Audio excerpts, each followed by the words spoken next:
இயேசு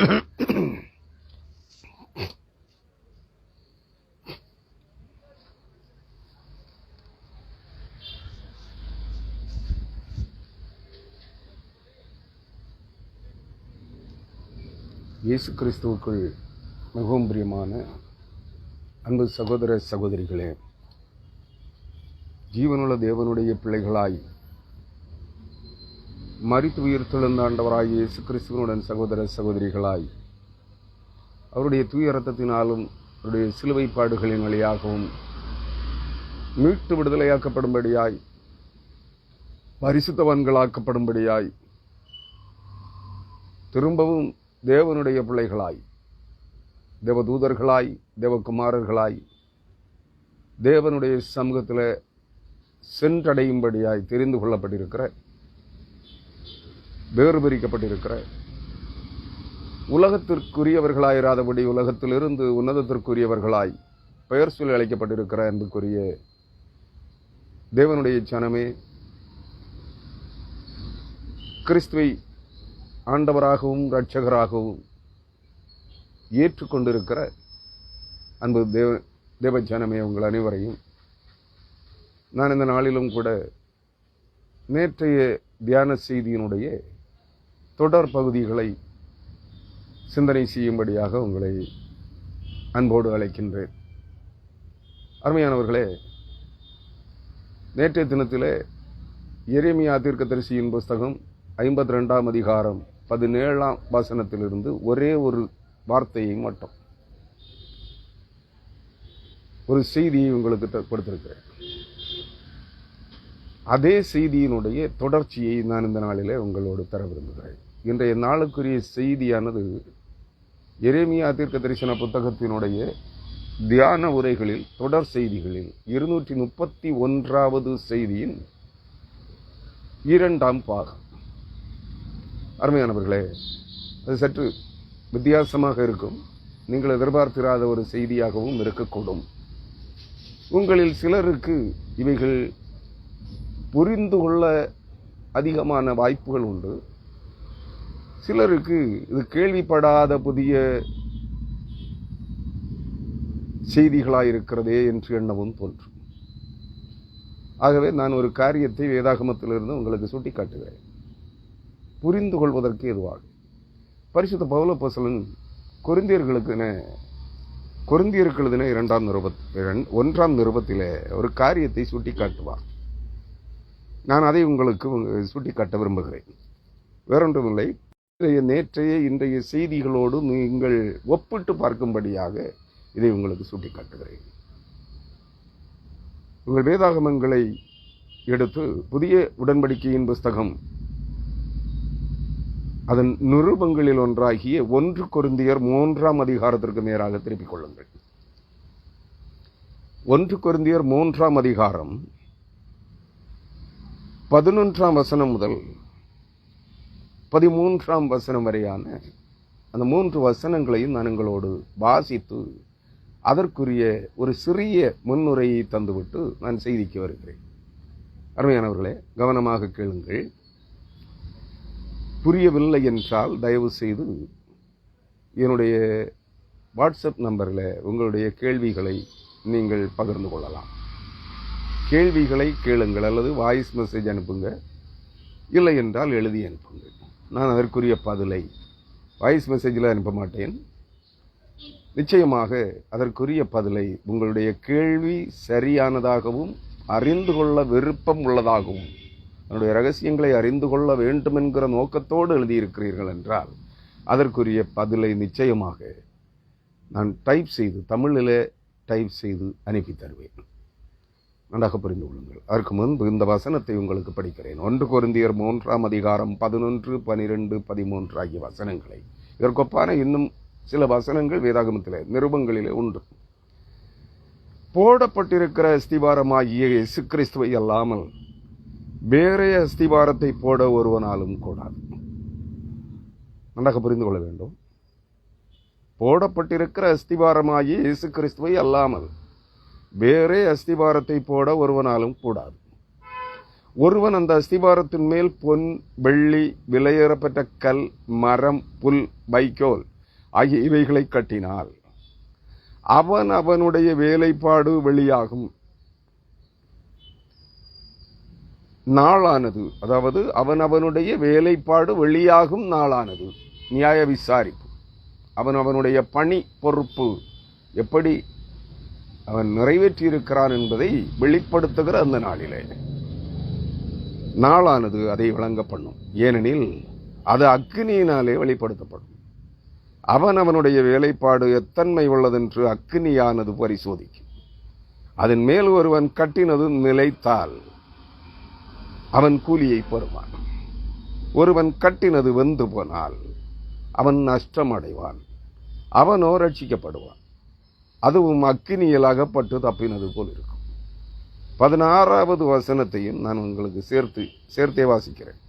நீங்கள் தேவனுடைய ஆலயமாயிருக்கிறீர்கள் என்றும் தேவனுடைய ஆவி உங்களில் இருக்கிறார் என்றும் அறியாதிருக்கிறீர்களா என்று கேட்கிறார்.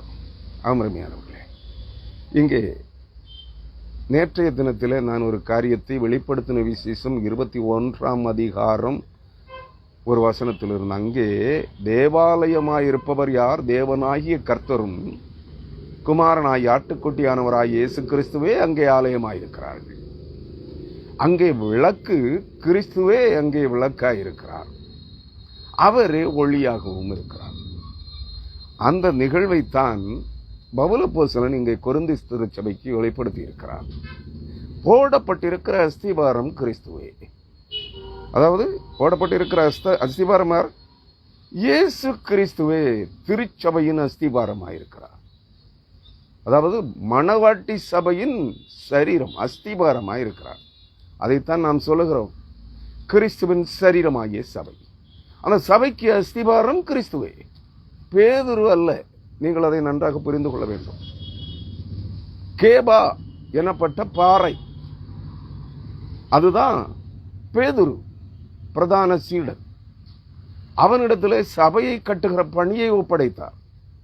ஆனால் அஸ்திபாரம் பேதுரு அல்ல. நீங்கள் அதை புரிந்து கொள்ள வேண்டும். இதுதான் இன்றைய கிறிஸ்தவ உலகத்தினுடைய தவறான புரிதல். கேபா என்றால் பாறை. கத்தோலிக்கர்கள் அதைத்தான் வலியுறுத்துகிறார்கள்.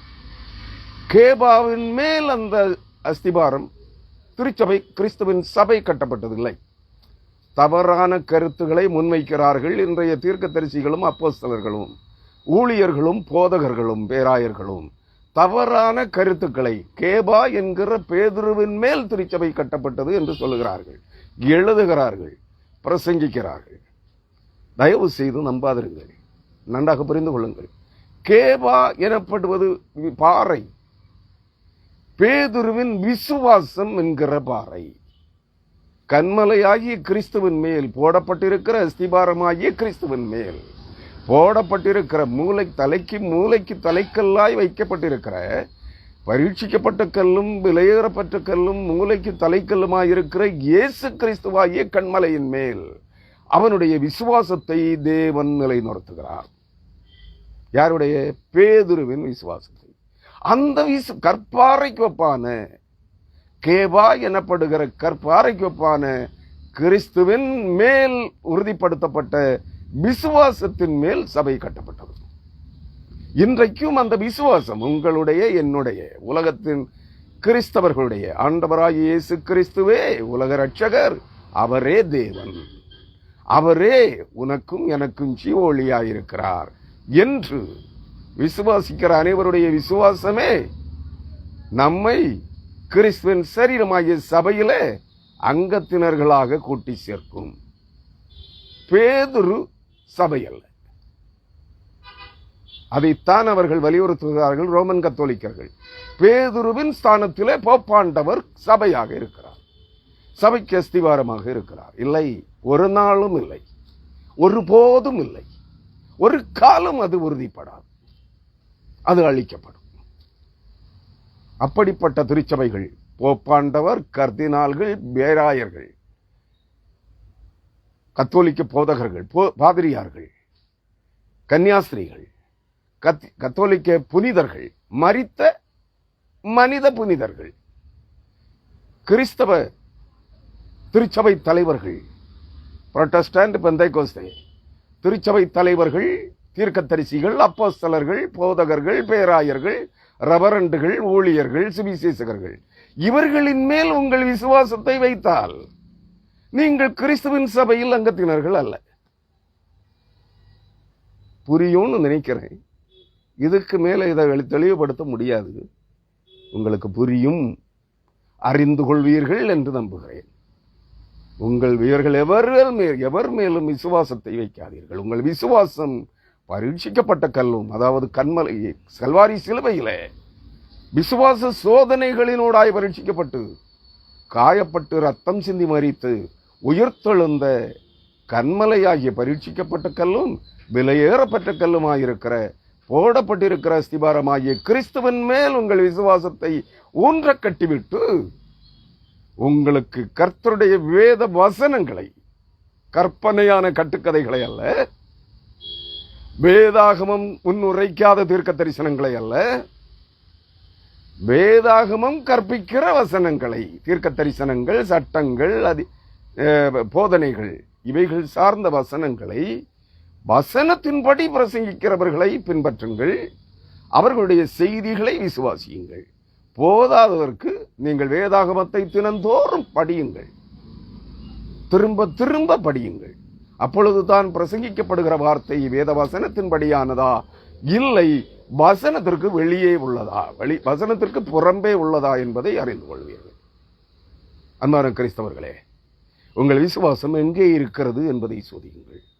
தீர்க்கதரிசிகளின் மேலா, அப்போஸ்தலர்களின் மேலா, நீங்கள் பின்பற்றுகிற ஊழியக்காரர்களின் மேலா, அவர்களுடைய புரட்டு உபதேசங்களின் மேலா, வசனத்திற்கு வெளியே சென்று பிரசங்கிக்கிற செய்திகளின் மேலா, வேதாகம தீர்க்க தரிசனங்களுக்கு வெளியே சென்று தீர்க்க தரிசனம் உரைக்கிற அந்த தீர்க்க தரிசனங்களின் பேரிலா, அந்நிய பாஷைகளின் பேரிலா என்பதை, உலகத்தின் ஆவிகளின் பேரிலா என்பதை நீங்கள் ஒரு கணம் சோதித்து அறியுங்கள் என்று சொல்லுகிறேன்.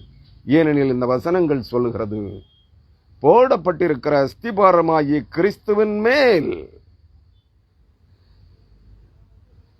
நீங்கள் கூட்டி இணைத்து கட்டப்படுகிறீர்கள். என்ன, ஒரு பெரிய மாளிகையாய், தேவனுடைய ஆலயம் தேவனுடைய மாளிகையாய் இருக்கிறது. அந்த தேவனுடைய ஆலயத்தில் நீங்கள் கூட்டி இணைத்து கட்டப்படுகிற கற்களாயிருக்கிறீர்கள், மணலாயிருக்கிறீர்கள், சிமெண்டாயிருக்கிறீர்கள். அதன் மேல் மூடப்படுகிற பொன் தகடுகளாயிருக்கிறீர்கள். பொன், தங்க, பொன், வெள்ளி, வெண்கல தூண்களாயிருக்கிறீர்கள். பணிவிடை பாத்திரங்களாயிருக்கிறீர்கள் என்பதை அறிந்து கொள்ளுங்கள். அருமையானவர்களே, போடப்பட்டிருக்கிற அஸ்திபாரமாகிய இயேசு கிறிஸ்துவை அல்லாமல் வேற அஸ்திபாரத்தை போட ஒருவனாலும் கூடாது. ஒருவன் அந்த அஸ்திபாரத்தின் மேல், எந்த அஸ்திபாரத்தின் மேல்? போடப்பட்டிருக்கிற அஸ்திபாரமாகிய கிறிஸ்துவின் சரீரத்தின் மேல் பொன், வெள்ளி, விலையேறப்பட்ட கல், மரம், புல், வைக்கோல் இவைகளை கட்டினால், இன்று அநேகர் இப்படித்தான் கட்டுகிறார்கள். பொன்னையும் கட்டுகிறார்கள். பொன்னென்றால் விலையேறப்பெற்ற கிறிஸ்துவின் சிலுவை பாடுகளினாலும், பாடுகளாகிய உபத்திரவங்களினாலும், கிறிஸ்துவின் இரத்தத்தினாலும் பரிசுத்தமாக்கப்பட்டு பரிசுத்த ஆவியினால் உயிர்ப்பிக்கப்பட்ட பொன்னை போன்ற, வெள்ளியை போன்ற, விலையேறப்பெற்ற இரத்தின கற்களை போன்ற, மாணிக்க கற்களை, முத்துக்களை போன்ற விலையேறப்பெற்ற ஆத்துமாக்களை தேவனுடைய திருச்சபையிலே கட்டுகிறார்கள். ஆனால் இன்றைய கிறிஸ்தவம், இன்றைய உலக கிறிஸ்தவம் என்ன கட்டுகிறது? விலையேறப்பெற்ற பொன்னையும் வெள்ளியையும், விலையேறப்பெற்ற கல்லையும் மரத்தையும் அல்ல. விலையேறப்பெற்ற மரம் என்றாலும் நான் உங்களுக்கு நேற்றைய தினத்திலே சுட்டிக்காட்டினேன். தேவனுடைய ஆலயத்தில் பயன்படுத்தப்படுகிற பனிமொட்டு பொருட்களுக்கு விலையேறப்பெற்ற மரங்கள் பயன்படுத்தப்பட்டது. கேதுரு மரங்கள், தேவதாரு மரங்கள், நம்முடைய பாசையிலே சொன்னால் ஈட்டி, தேக்கு முதலான மரங்கள் பயன்படுத்தப்பட்டது. கிறிஸ்துவின், அதாவது நோவா கால பேழைக்காக கொப்பேர் எனப்படுகிற மரம் பயன்படுத்தப்பட்டது. அந்த கொப்பேர் என்கிற மரம் நம்முடைய தமிழகத்திலே இந்திய தேசத்திலே பலாமரம் கேள்விப்பட்டிருக்கிறீர்களா? வேதாகமும் சுட்டிக்காட்டுகிற கொப்பேர் மரம், வேதாகமம் நம்முடைய தமிழகத்திலே, இந்திய தேசத்திலே, தென்னிந்திய பகுதிகளிலே பலாமரம் அல்லது அயனி மரம், ரொம்ப வித்தியாசம் இருக்காது. பலாமரத்திற்கும் அயனி மரத்திற்கும் ரொம்ப வித்தியாசம் இல்லை. அது பல ஆண்டுகள், 100 ஆண்டுகளுக்கு மேல் சென்ற பலாமரம் பிரம்மாண்டம், அயனி மரங்கள் பிரம்மாண்டமானதாக இருக்கும். ஈட்டியை பார்க்கிலும் அல்லது வைரம் பாய்ந்தது போல் இருக்கும். அந்த மரம் எப்படி இருக்கும்? 100 ஆண்டுகளுக்கு மேலான ஒரு மரத்தை வெட்டி அதை அறுத்து பார்த்தீர்கள் என்றால் அதன் பட்டை, மேல் தோல் பொறுக்கைகளாக, செதில்களாக அடர்ந்து போகும். அந்த மரத்தில் ஒரு ஆணி அடித்தால் கூட செல்லாது. அதை அறுத்து பார்த்தீர்கள் என்றால் வைடூரியம் போல் இருக்கும், வைரம் பாய்ந்தது போல் இருக்கும். அப்படிப்பட்ட மரம். கரையான் அரிக்காது, புழுக்கள் அரிக்காது. அப்படிப்பட்ட மரம். அந்த கொப்பேர் மரத்தில் தான் என்ன செய்யப்பட்டது? நோவா பேழையை கட்டினான். நன்றாக புரிந்து கொள்ளுங்கள்.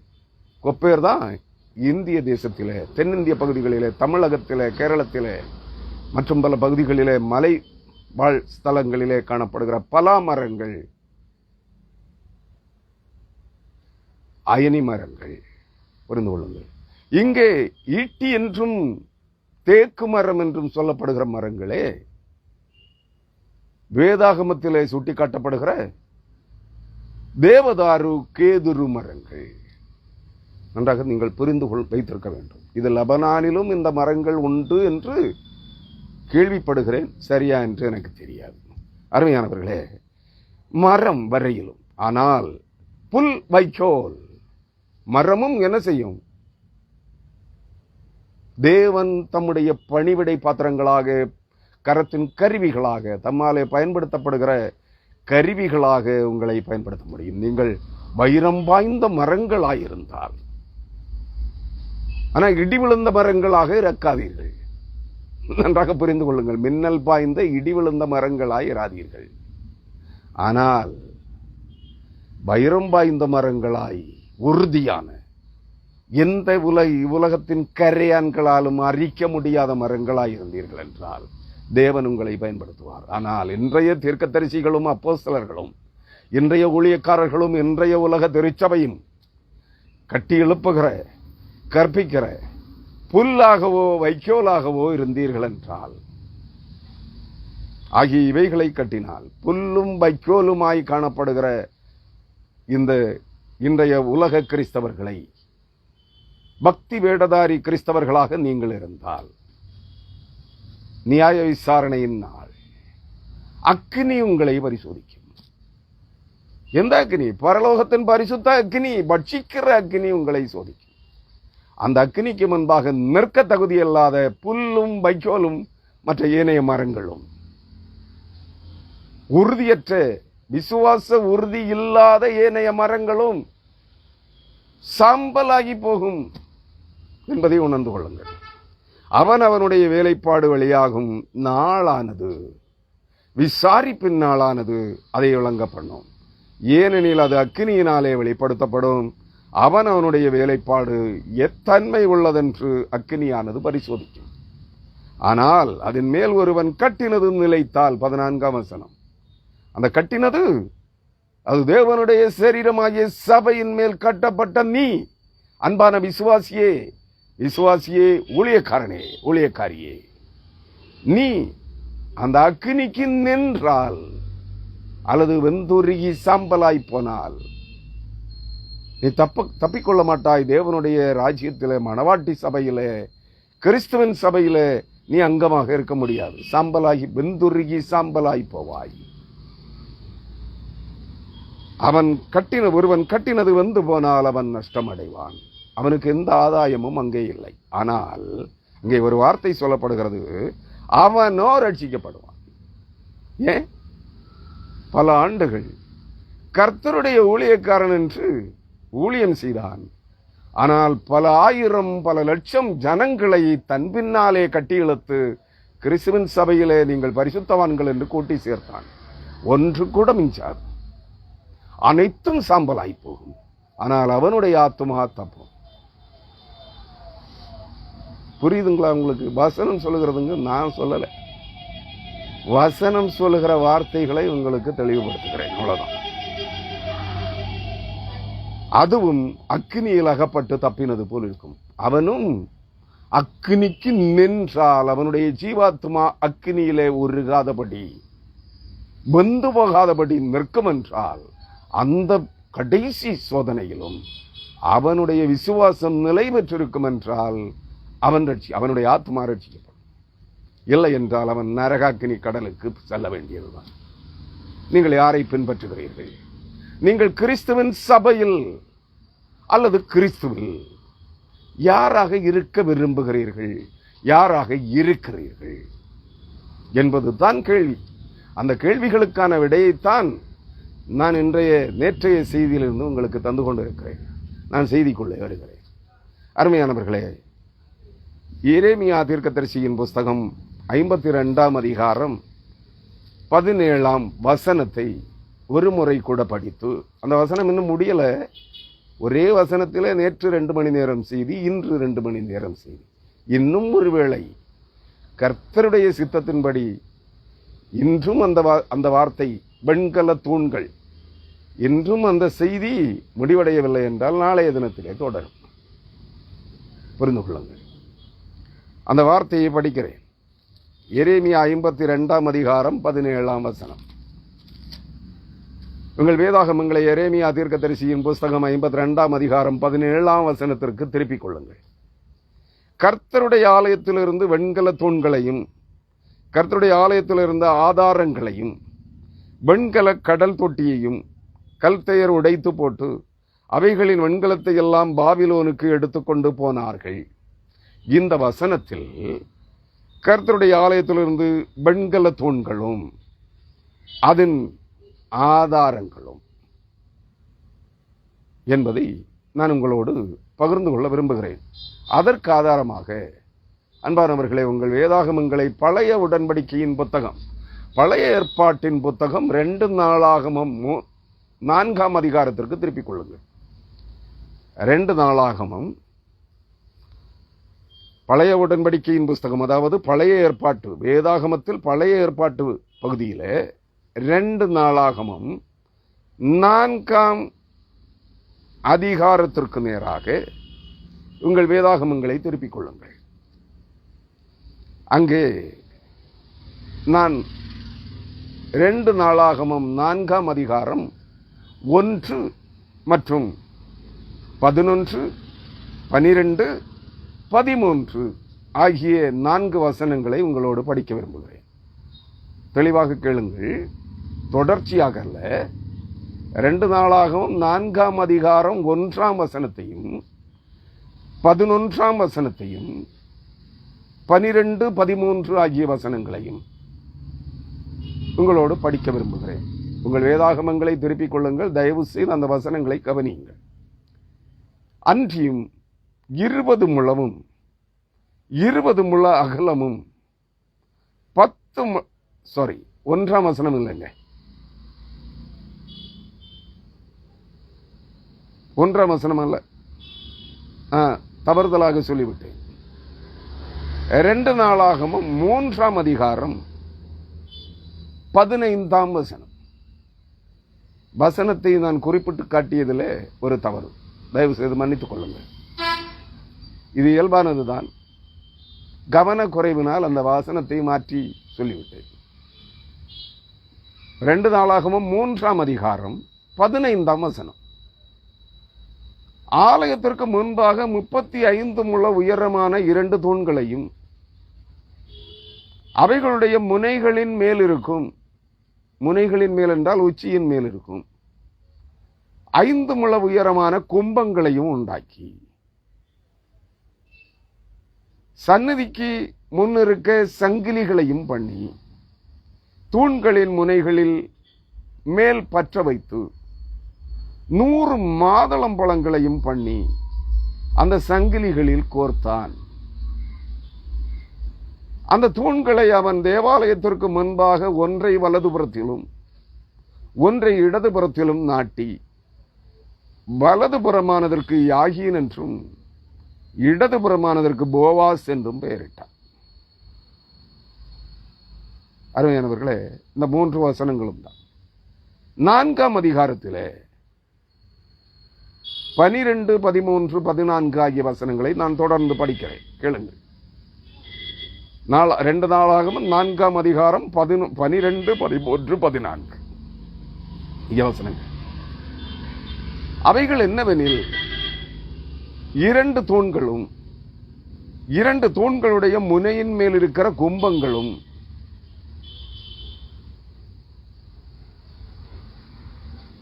குமிழ்களும், தூண்களுடைய முனையின் மேல் இருக்கிற குமிழ்களான 2 கும்பங்களை மூடுகிறதற்கு 2 வலைப்பின்னல்களும், தூண்களின் மேலுள்ள குமிழ்களான 2 கும்பங்களை மூடுகிறதற்கு ஒவ்வொரு வலைப்பின்னலின் 2 வரிசை மாதுளம்பழங்களாக 2 வலைப்பின்னல்களிலும் இருக்கிற 400 மாதுளம்பழங்களையும் ஆதாரங்களையும் ஆதாரங்களின் மேல் இருக்கும் கொப்பரைகளையும். அந்த கொப்பரைகள் வேண்டாம், அது அடுத்த வேறு செய்தி.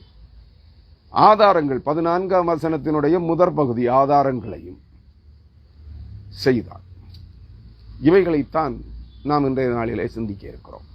நான் நேற்றைய தினத்தில் ஒரு காரியத்தை உங்களுக்கு சொல்லியிருந்தேன். என்ன, நான் வேதாகமத்தில் பல இடங்களில் தேடி பார்த்துட்டேன்.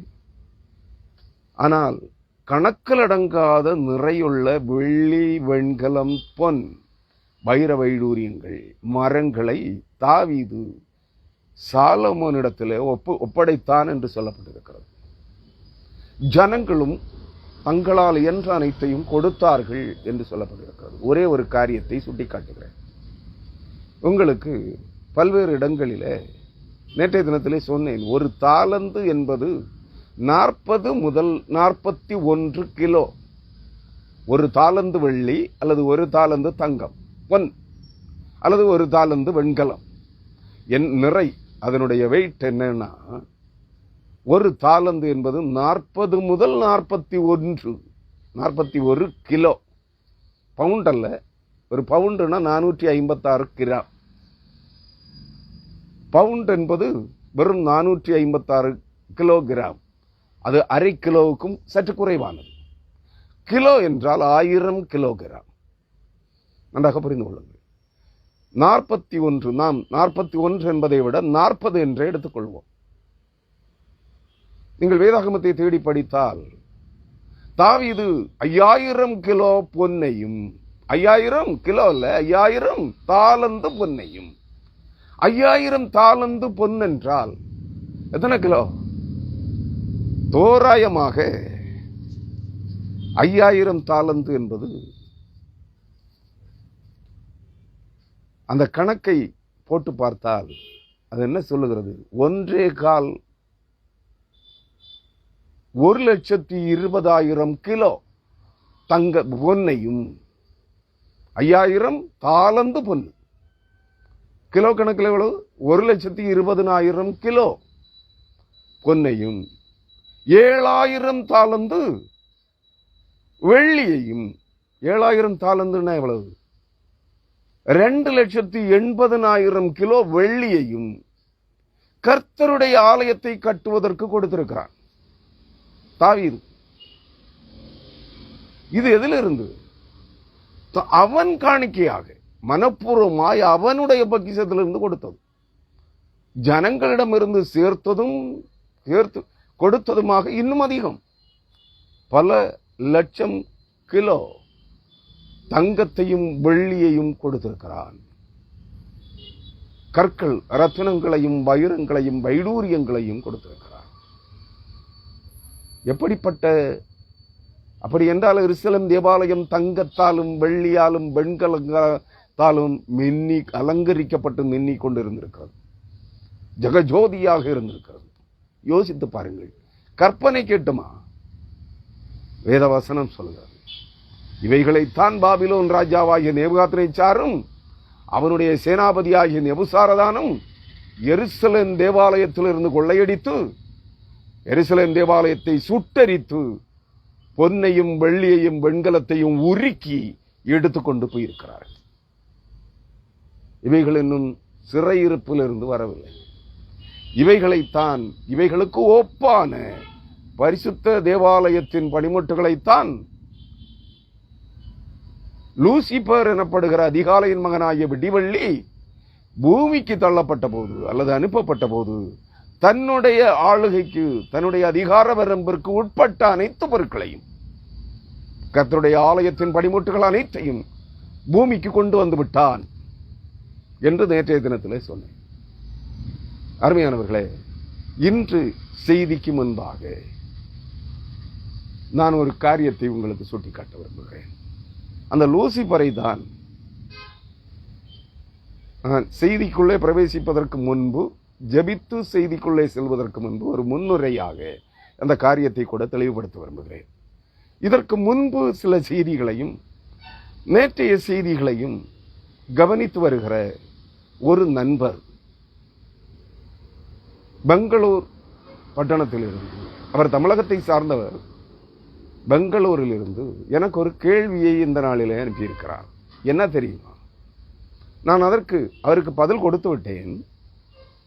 அவருடைய கேள்வி அதுதான்,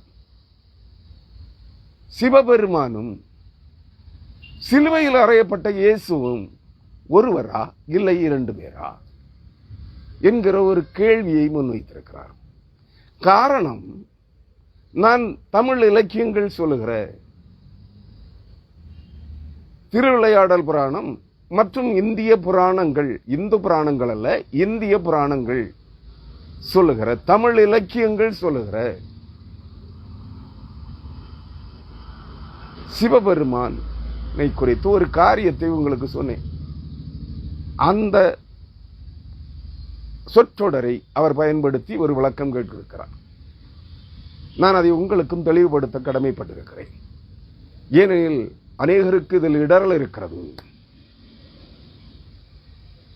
பல செய்திகளிலே சொல்லியிருக்கிறேன். பரமசிவனும் கிறிஸ்துவும் அநேகர் ஒருவர் என்று எண்ணிக்கொண்டிருக்கிறீர்கள். இல்லை, பரமசிவன் அல்லது சிவபெருமான் ஆதிசிவன் வேறு.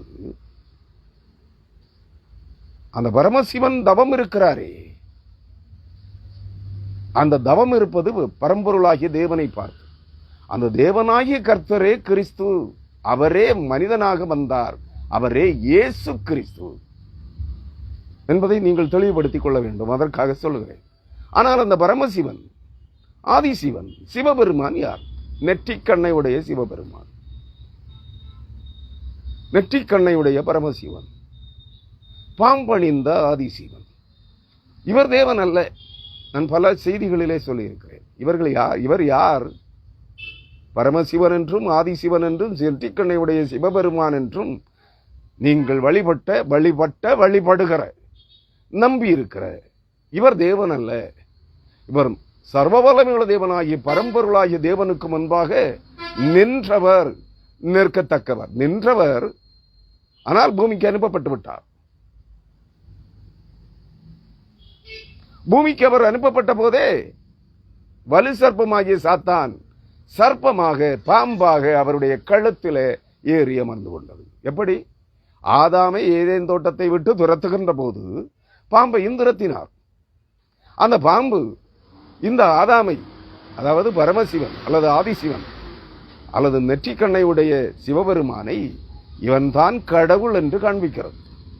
எங்கே நின்று? சிவபெருமானின் நெற்றி கழுத்திலிருந்து, கழுத்தணி விலங்காக, பாம்பாக நின்று. சிவபெருமானுக்கு அடிமை விலங்கு யார்? சர்ப்பம். சர்ப்பத்தின் அடிமையாக இருக்கிறான் சிவபெருமான். அவன் கடவுள் அல்ல. சர்வலோகத்திற்கும் ஆண்டவராயிருக்கிற சர்வ வல்லமையுள்ள தேவனுக்கு முன்பாக நிற்கத்தக்கவன், நின்றவன், நிற்கத்தக்கவன்.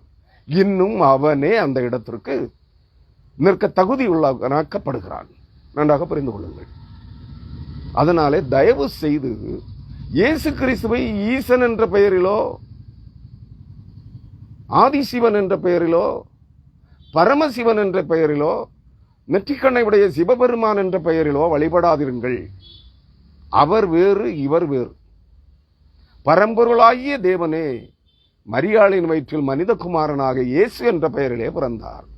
பரிசுத்த ஆவியானவராகிய கிறிஸ்துவே இயேசு என்ற மனிதகுமாரனோடு இணைந்து மூவர் ஒன்றான தேவனாக மாறி சிலுவையிலே உங்களுக்காக ரத்தம் சிந்தினார், எனக்காக.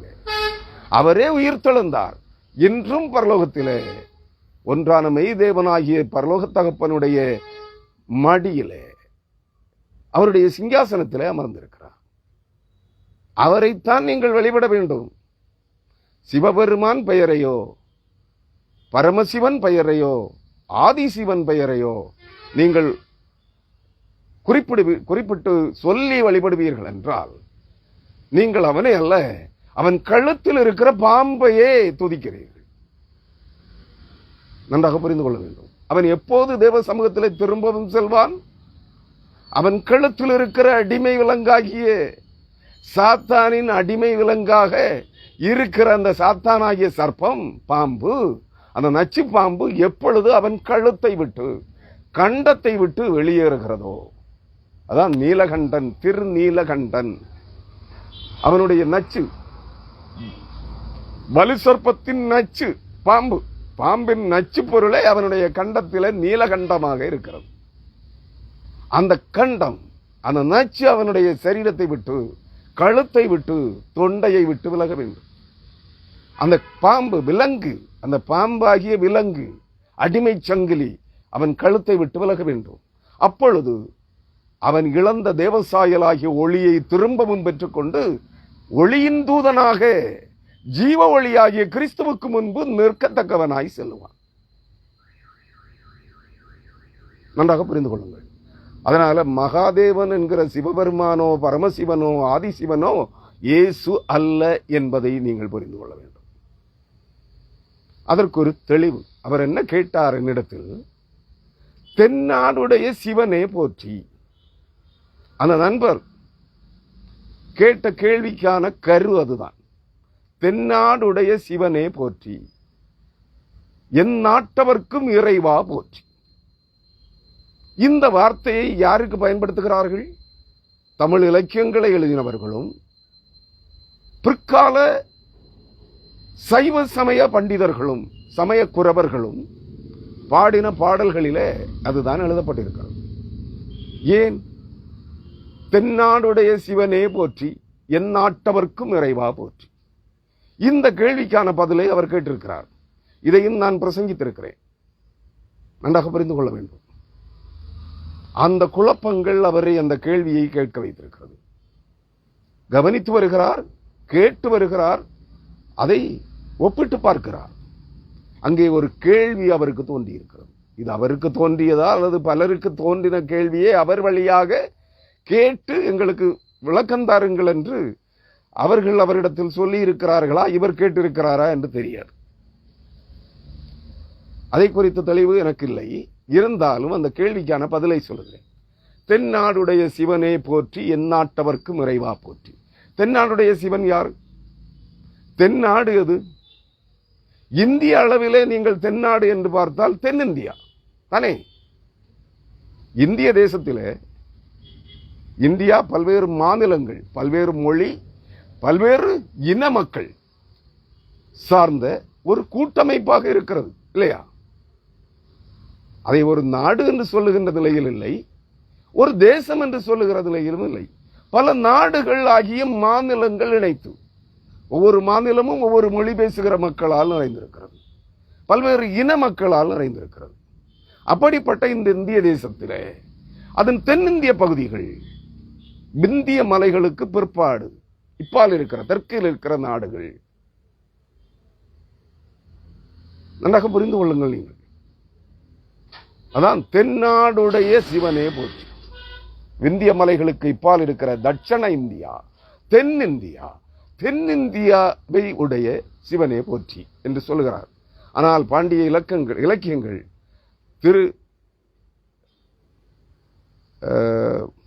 திருவிளையாடல் புராணம் மற்றும் உள்ள அனைத்து புராணங்கள், அநேக புராணங்கள் இருக்கிறது இல்லையா, எல்லாம் வடிமொழியிலே எழுதப்பட்டதால் தமிழிலே கிடைப்பது அரிதாக இருக்கிறது.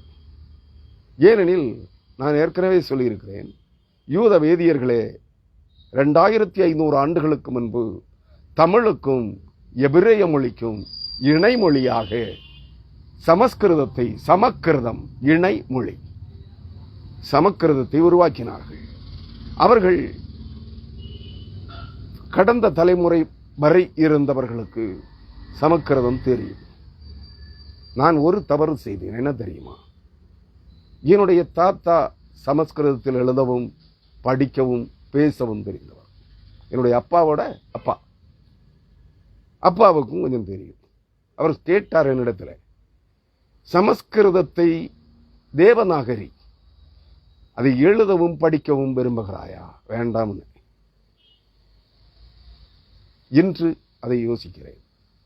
பாண்டியர்கள் அனைவரும் சமஸ்கிருதம் தெரிந்தவர்களே, ஏனெனில் அவர்களே சமஸ்கிருத மொழியை உருவாக்கினவர்கள். அதுதான் அவர்களுடைய குல முதல்வனுக்கு பெயர் திருநீலகண்ட பரமேஸ்வர பாண்டியன். 2500 ஆண்டுகளுக்கு முன்பு அவர்களுடைய குல முதல்வனுக்கு பெயர் என்ன? திருநீலகண்ட பரமேஸ்வர பாண்டியன். அதான் சிவன், சிவபெருமான் அல்லது பரமசிவன். சுமார் கிபி 825 ஆண்டு வாக்கில் வட இந்தியாவிலிருந்து தென்னிந்தியாவிற்கு, வாரணாசியில் இருந்து உத்தரகாசி, வடகாசியிலிருந்து தென்னிந்தியாவிற்கு வந்த சுரபாண்டியன் சிவபெருமான் என்று புகழப்பட்டவன். அவனுக்கு பெயர் என்ன? மணிமுடி மானாபரணன். புரைசூடன் மணிமுடி மானாபரணன் சோமசுந்தர பாண்டியன். சிவபெருமானே சோமசுந்தர பாண்டியனாக வடிவெடுத்து வந்தவனே என்று பரமநாச்சியாரும் குமரகுருபரர் முதலானவர்களும் மற்றுமுள்ள திருநாவுக்கரசர் முதலான சைவ சமய சித்தர்களும் பாடினார்கள். அந்த வார்த்தையைத்தான் நான் பயன்படுத்தினேன். தென்னாடுடைய சிவனே போற்றி, எந்நாட்டவர்க்கும் இறைவா போற்றி. அவர் அந்த கேள்வியைத்தான், அந்த வார்த்தையிலிருந்து கேள்வியைத்தான் கேட்டிருக்கிறார். கேட்டது நியாயமானது. அவருடைய கருத்து தெளிவு பெற வேண்டும். அதற்காக சொல்லுகிறேன். அருமையானவர்களே, தென்னாடு என்று உச்சரிக்கப்படுவதன் பொருள் இந்தியாவின் தென்னிந்திய பகுதியிலே, தெற்கு பகுதியிலே, தென்கிழக்கு பகுதியிலே இருக்கிற நாடு பாண்டிய நாடு. பாண்டிய நாட்டைத்தான் தென்னாடு என்றார்கள். பாண்டிய நாட்டின் அரசனைத்தான் தென்னாடுடைய சிவனே போற்றி என்றார்கள். பாண்டிய நாட்டவர்கள் வழிபட்ட கடவுளைத்தான் தென்னாடுடைய சிவனே என்றார்கள். அவன் எந்நாட்டவர்க்கும் இறைவன் என்றார்கள். இவர்கள் யார்? 2500 ஆண்டுகளுக்கு முன்பு கிமு 585 ஆண்டு வாக்கில் யூதேயாவிற்கு பாபிலோனிய ராஜாவால் சிதறடிக்கப்பட்ட, சிறைபிடிக்கப்பட்ட யூதர்களிலும் யூத வேதியர்களான ஆசாரியர்கள், லேவியர்களிலும் ஒரு பிரிவினர் நாடோடிகளாய் இந்தியாவிற்குள்ளே வந்தார்கள். அவர்களுடைய குல முதல்வனே யூத வேதியர் குல பிரதான ஆசாரியன், ஹை பிரீஸ்ட் அல்லது சீப் பிரீஸ்ட், பிரதான ஆசாரியன் ஆகிய அந்த மனிதன். அவன் தான் இங்கே அவன் பாடிய பாடல்கள், அவன் தான் திரு நீலகண்ட பரமேஸ்வர பாண்டியன் என்று தன் பெயரை மாற்றிக் கொண்டிருந்தவன். நன்றாக புரிந்து கொள்ள வேண்டும். அவனைத்தான் சிவபெருமான் என்கிறார்கள். நான் அதனால் தான் சொல்லுகிறேன், சிவனும் மாலும் திருமாலும் விஷ்ணுவும் பிரம்மனும் மனிதர்களே கொற்றவை என்கிற பார்வதியும், கொற்றவை என்கிற பார்வதி, காளி அல்ல, கொற்றவை என்கிற பார்வதியும் மனிதர்களே, யூத வேதியர்களே. நன்றாக புரிந்து கொள்ளுங்கள். அவன் எங்கே நிற்கத்தக்கவன்? தேவனுக்கு முன்பாக நிற்கத்தக்கவன்.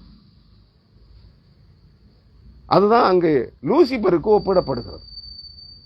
அதிகாலையின் மகனாகிய விடிவெள்ளியே, நீ வானத்திலிருந்து பூமியிலே விழ தள்ளப்பட்டாயே, பூமியிலே விழ வெட்டப்பட்டாயே, பூமியிலே விழுந்தாயே. பூமியிலே தள்ளப்பட்டவன் அவனே, பூமியிலே விழுந்தவன் அவனே, பூமியிலே விழ வெட்டப்பட்டவனும் அவனே. அவனுடைய என்னது? அவனுடைய ஒளி நெற்றிக்கண். தேவன் பட்சிக்கிற அக்னியாயிருக்கிறார். பட்சிக்கிற அக்னியாயிருக்கிற தேவனுக்கு முன்பாக நிற்கத்தக்கவன் பட்சிக்கிற அக்னியாயிருக்க வேண்டும். அதைத்தான் வேறொரு ஓமானத்தில் உங்களுக்கு சொல்லியிருக்கிறேன். அக்னியை அக்னித்தான் அணைக்கும். அக்னியை கொண்டு தான் அணைக்க வேண்டும். இருபுறம் இருந்தும் அக்னி, காட்டை எரித்துக் கொண்டிருக்கிற ஒரு பெரும் அக்னி, பிரளய அக்னி அணைக்கப்பட வேண்டுமானால் எதிர்புறத்தில் இருந்து இன்னொரு அக்னியை கொளுத்தி விட வேண்டும். இரண்டு அக்னியும் முட்டிக் கொள்ளுகின்ற போது அணைந்துவிடும். பட்சிக்கிற அக்னியாயிருக்கிற தேவனுடைய சமூகத்தில் நிற்கத்தக்கவன் அவருக்கு சமமான இன்னொரு அக்னி. அவன் தான் உன்னதமான தேவனுடைய ஆசாரியனாயிருந்த ஒளியின் தூதன். இப்பொழுது ஒளி இல்லை, நெற்றிக்கண் இல்லை, எல்லாம் வெளியே போயிட்டு அணைஞ்சு போச்சு. அதான் நெற்றிக்கண்ணில் இருந்த 7 அக்னி பொறிகளும் 7 குமாரர்களாய் வெளியேறிவிட்டார்கள், பிள்ளைகளாய், தூதர்கள். அவர்களைத்தான் நீங்கள் தேவர்கள் என்று ஆராதித்துக் கொண்டிருக்கிறீர்கள். இல்லை, அவர்கள் தேவனுடைய ஜீவனுள்ள தேவனுடைய தூதர்கள். இந்த பரமசிவனும் ஆதிசிவனும் சிவபெருமானும் ஜீவனுள்ள தேவனுடைய தூதர்கள் என்பதை புரிந்து கொள்ளுங்கள்.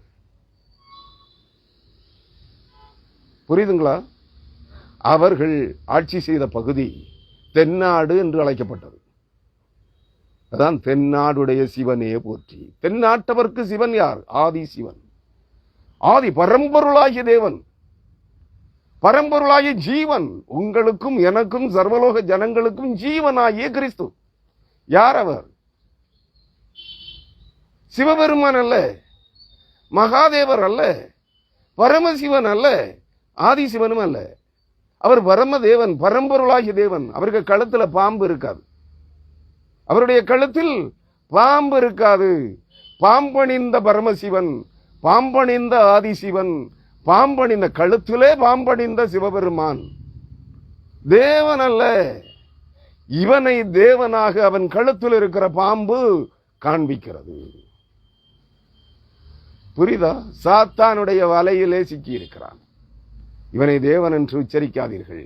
இவனுடைய நாமங்களையும் நீங்கள் ஆராதிக்க வேண்டாம்.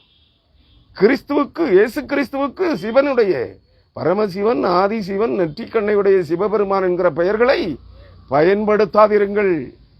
ஏனெனில் அவன் கழுத்தில் இன்னும் பாம்பு இருந்து கொண்டிருக்கிறது. பாம்பின் அடிமைத்தனத்திலிருந்து, பிசாசின் மாய அடிமைத்தனத்திலிருந்து அவன் இன்னும் விடுதலை பெறவில்லை. அவன் என்று விடுவிக்கப்படுகிறானோ அன்று இந்த மக்களினம் விடுவிக்கப்படும். அவனுடைய விடுதலை இல்லாமல் ஆதாம், ஆதிசிவன், பரமசிவன், ஒளியின் தூதன். பரமசிவன் யார்? ஒளியின் தூதன். இவர்கள் விடுதலை பெறாமல் இந்த மக்களினம், மனித இனம் விடுதலை பெறாது. அதுவரை விடுதலை பெற்றேன், ரட்சிக்கப்பட்டேன், நான் பரிசுத்தவான் என்று சொல்லுகிறவன் பொய்யன். ஆதி தகப்பனே இன்னும் விடுதலை பெறாத போது, பாம்பின் மாயையிலே கட்டப்பட்டிருக்கிற போது எப்படி அவனுடைய சந்ததி மட்டும் விடுதலை பெற்றுவிடும்? பாம்பின் மாயையை, வலுசர்ப்பத்தின் மாயையை அறுத்தறிந்து உயிரோடு எழும்பினவர் கிறிஸ்து ஒருவரே. அவர்தான் தேவன். நீங்கள் அவரை வழிபடுங்கள் என்று சொல்லுகிறேன். அருமையானவர்களே, நன்றாக புரிந்து கொள்ளுங்கள். அவர்கள் யூத வேதியர்கள், பாண்டியர்கள் யார்? ஏன்னா நான் தெளிவா சொல்றேன், என்னுடைய மூதாதையர்கள் தங்களை சிவனாகவும், சிவபெருமானாகவும், விஷ்ணுவாகவும், திருமாலாகவும், பிரம்மாவாகவும் தங்களை காண்பித்து, முருகனாகவும், ஐயப்பனாகவும் தங்களை காண்பித்து, மரித்தவர்களுக்கு கல்லறைகளை கட்டி விக்கிரக தோப்புகளாய் மாற்றி பெருந்தெய்வ வழிபாட்டிலே வைத்தார்கள். அந்த தவறுக்கான பிராயசித்தத்தையும் அதற்குரிய தவறுகளையும் நான் உங்களுக்கு விளக்குகிறேன். நன்றாக புரிந்து கொள்ளுங்கள். இந்திய புராணங்கள் அனைத்தும் அவர்கள் உங்களுக்கு கற்பித்தவைகளே.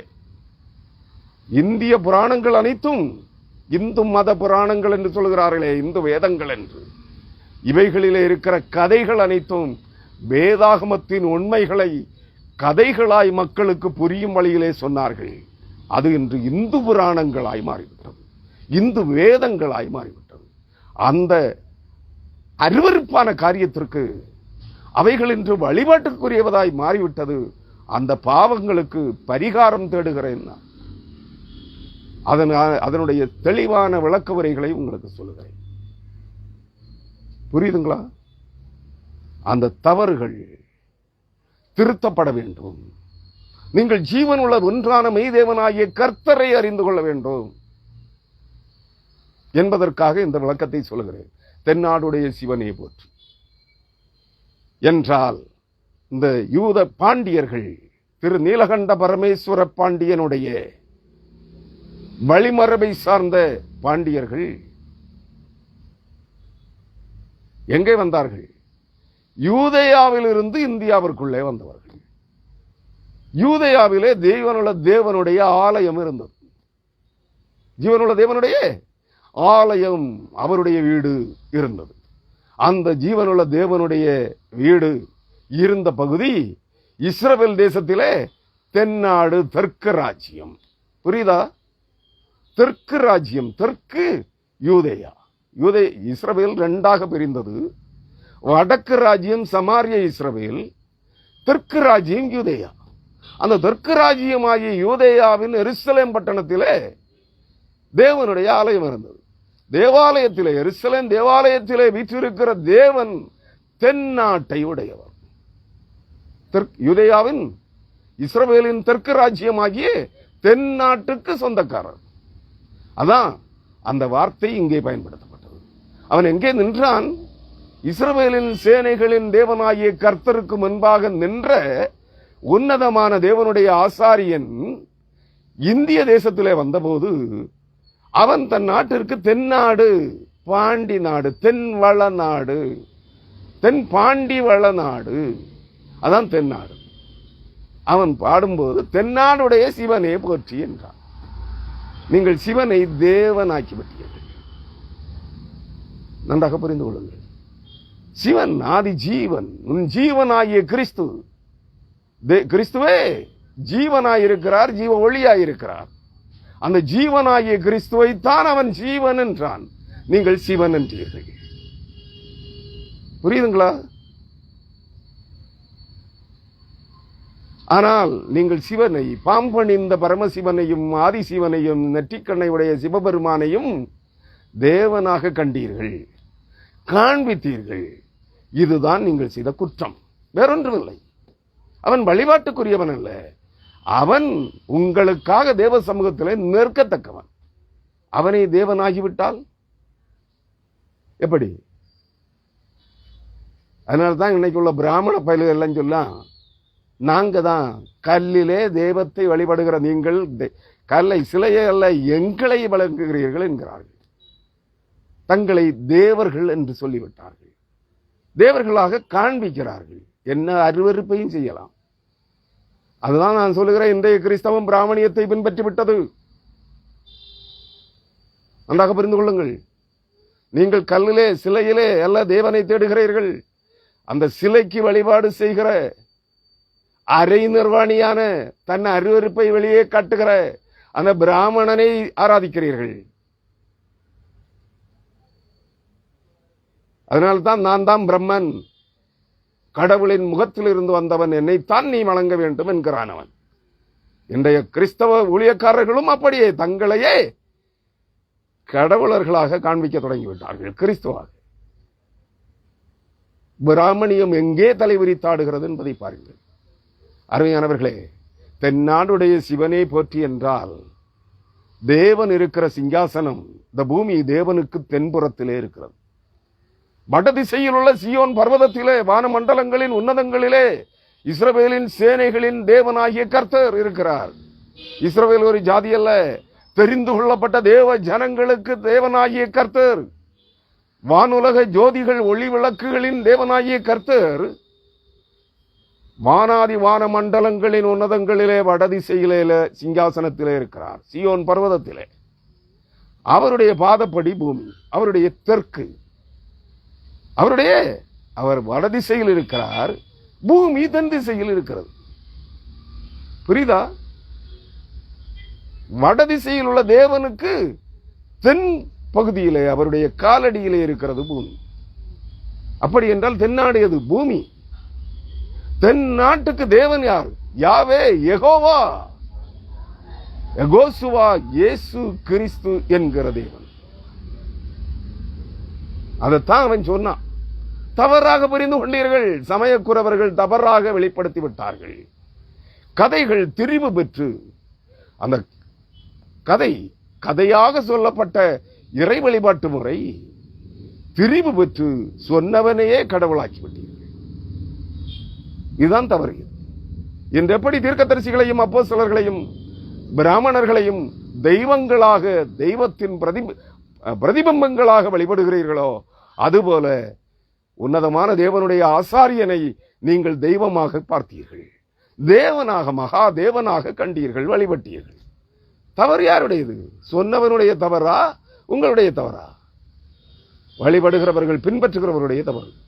ஆனால் தேவன் சொல்லுகிறார், எருசலேமிலிருந்தே, என்னுடைய ஆலயத்திலிருந்தே சகல அருவருப்புகளும் அக்கிரமங்களும் அந்நிய வழிபாட்டு முறைகளும் எருசலேமின் தீர்க்கதரிசிகளிடமிருந்தே, ஆசாரியர்களிடமிருந்தே வெளியே வந்தது. உலகம் முழுவதும் வரை. புரியுதா? இதுவும் வேதவசனம். எருசலேமின் தீர்க்கதரிசிகளிடமிருந்தும் ஆசாரியர்களிடமிருந்துமே உலகம் முழுவதும் அருவருப்பும் அக்கிரமமும் வழிபாட்டு முறைகளும் விக்கிரகாராதனையும் குறி சொல்லுதலும் வெளியே வந்தது. ஆம், பாவத்திற்கு பரிகாரம் தேடியாக வேண்டும்.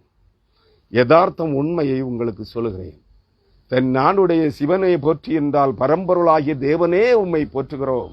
உம்முடைய பாதப்படியாகிய பூமியிலே இருக்கிற அனைத்து ஜனங்களுக்கும் நீரே கடவுள், நீரே தேவன். அதான் தென்னாடுடைய சிவனே போற்றி, என் நாட்டவர்க்கும் இறைவா போற்றி. எல்லா ராஜ்யங்களிலும், இந்த பூமியில் இருக்கிற சகல ராஜ்யங்களிலும் இருக்கிற ஜனங்களுக்கு கடவுள் வானாதி வானங்களின் உன்னதங்களிலே இருக்கிற ஜீவனுள்ள தேவனாகிய கிறிஸ்துவே, பரம்பொருளாகிய கிறிஸ்துவே. யூதேயாவின் எருசலேம் தேவாலயத்திலே வீற்றிருந்த கர்த்தருடைய மகிமையின் பட்டயம் இருக்கிற அந்த தேவாலயத்திலே வாசம் பண்ணின இஸ்ரவேலின் தேவனாகிய கிறிஸ்துவே, கர்த்தரே என் நாட்டவர்க்கும் கடவுள், இறைவன் என்கின்ற பொருள்தான் தென் நாடுடைய சிவனே போற்றி, என் நாட்டவர்க்கும் இறைவா போற்றி என்பதனுடைய சரியான மொழியாக்கம், சரியான இன்டர்பிரேஷன், வியாக்கியானம், விளக்கம் என்பதை உங்களுக்கு கூறி, அந்த அதிகாலையின் மகனாகிய விடிவெள்ளி தள்ளப்பட்ட போது என்னென்ன பொருட்கள் தேவாலயத்திலிருந்து பூமிக்கு வந்ததோ, இன்று உலகத்தின் அனைத்து விக்கிரக தோப்புகளிலும், சிவாலயங்களிலும், மகாதேவர் கோவில்களிலும், பரமசிவனுடைய கோவில்களிலும், அனைத்து அவனுடைய பரிவார தேவதைகளாகிய அவனோடு கூட பூமியிலே விழுந்து போன தூதர்களை இன்று குலதெய்வங்களாய், தேவதைகளாய், தேவர்களாய் ஆராதித்துக் கொண்டிருக்கிறீர்களே, அந்த விக்கிரக தோப்புகளிலே இருக்கிற அனைத்து பணிமுட்டுகளும் ஆயுதங்களும் கர்த்தருடைய ஆலயத்து பரிசுத்தமானவை. அவைகள் லூசிபரால் அவனுடைய சேனைகளாலும் பூமிக்கு கொண்டு வரப்பட்டு விக்கிரக தோப்புகளிலே கட்டப்பட்டிருக்கிறது போல, சாத்தானும் அவனுடைய சேனைகளும் அவைகளை பயன்படுத்திக் கொண்டிருக்கிறது போல, கர்த்தருடைய ஆலயத்தில் இருந்த சகல பரிசுத்த படிமட்டுகளும், பணிவிடை பாத்திரங்களும், கடைசி சாம்பல் உட்பட அனைத்து சாம்பல் அள்ளுகிற கரண்டிகளும் பாபிலோன் ராஜாவாகிய நேபுகாத்நேச்சாரால் சிறைபிடிக்கப்பட்டு பாபிலோனுக்கு கொண்டு போகப்பட்டது. அவைகளை குறித்து உங்களோடு பகிர்ந்து கொள்ள விரும்புகிறேன். நேற்றைய செய்தி அதுதான். இன்றைய மீதி பகுதியை இன்றைக்கு உங்களுக்கு விவரிக்கிறேன். தொடர்ந்து இன்னும் சில நாட்கள் இந்த பகுதியை நான் உங்களுக்கு விவரிக்க வேண்டியதாக இருக்கும். விருப்பம் உள்ளவர்கள் கேளுங்கள். ஆனால் நாங்கள் இதற்கு முன்பு வழிபட்ட அதே தெய்வத்தை தானே இவர்களும் சொல்லுகிறார்கள் என்று நீங்கள் சொல்லி அந்த பெயர்களிலே தேவனை ஆராதித்தீர்கள் என்றால் நீங்கள் மனம் திரும்பவில்லை என்று அர்த்தம். விக்கிரகங்களிலே, சிலைகளிலே நீங்கள் தேடுகிற, வழிபடுகிற எந்த தெய்வத்தின் பெயரையும் பரம்பொருளாகிய அத்துன்னதமான தேவனுக்கு சூட்டாதிருங்கள். அவருக்கு வேதாகமத்தில் ஒரு பெயர் சொல்லப்பட்டிருக்கிறது. யாவே, யெகோவா, எல் எலோஹிம் யெகோவா ஈரே என்று பல நாமங்கள்.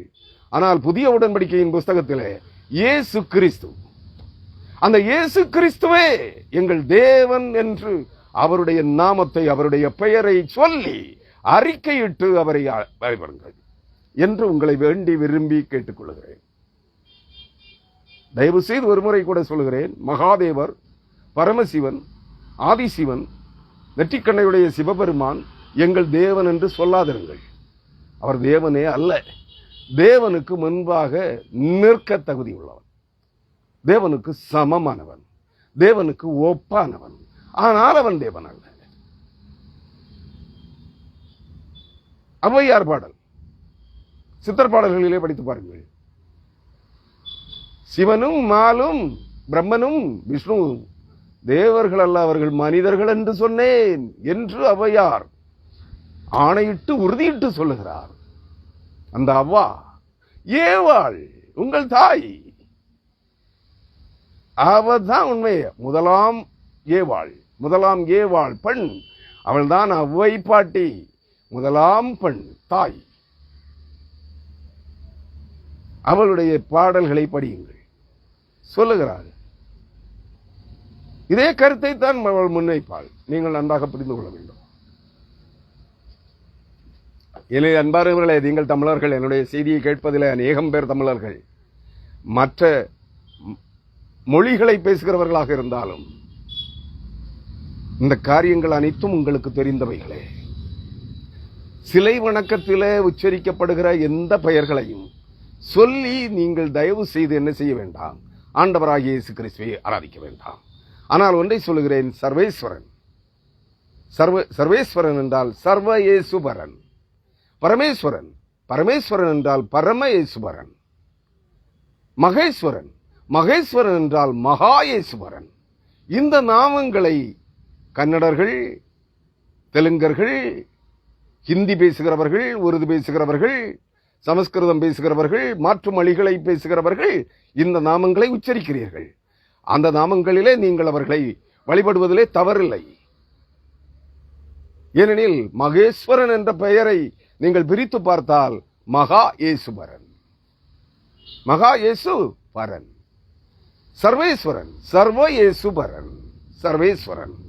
பரமேஸ்வரன், பரம இயேசுபரன், பரமேஸ்வரன். புரியுதா? இந்த பெயர்களிலே நீங்கள் வழிபடலாம். ஆனால் சிவன் என்றும்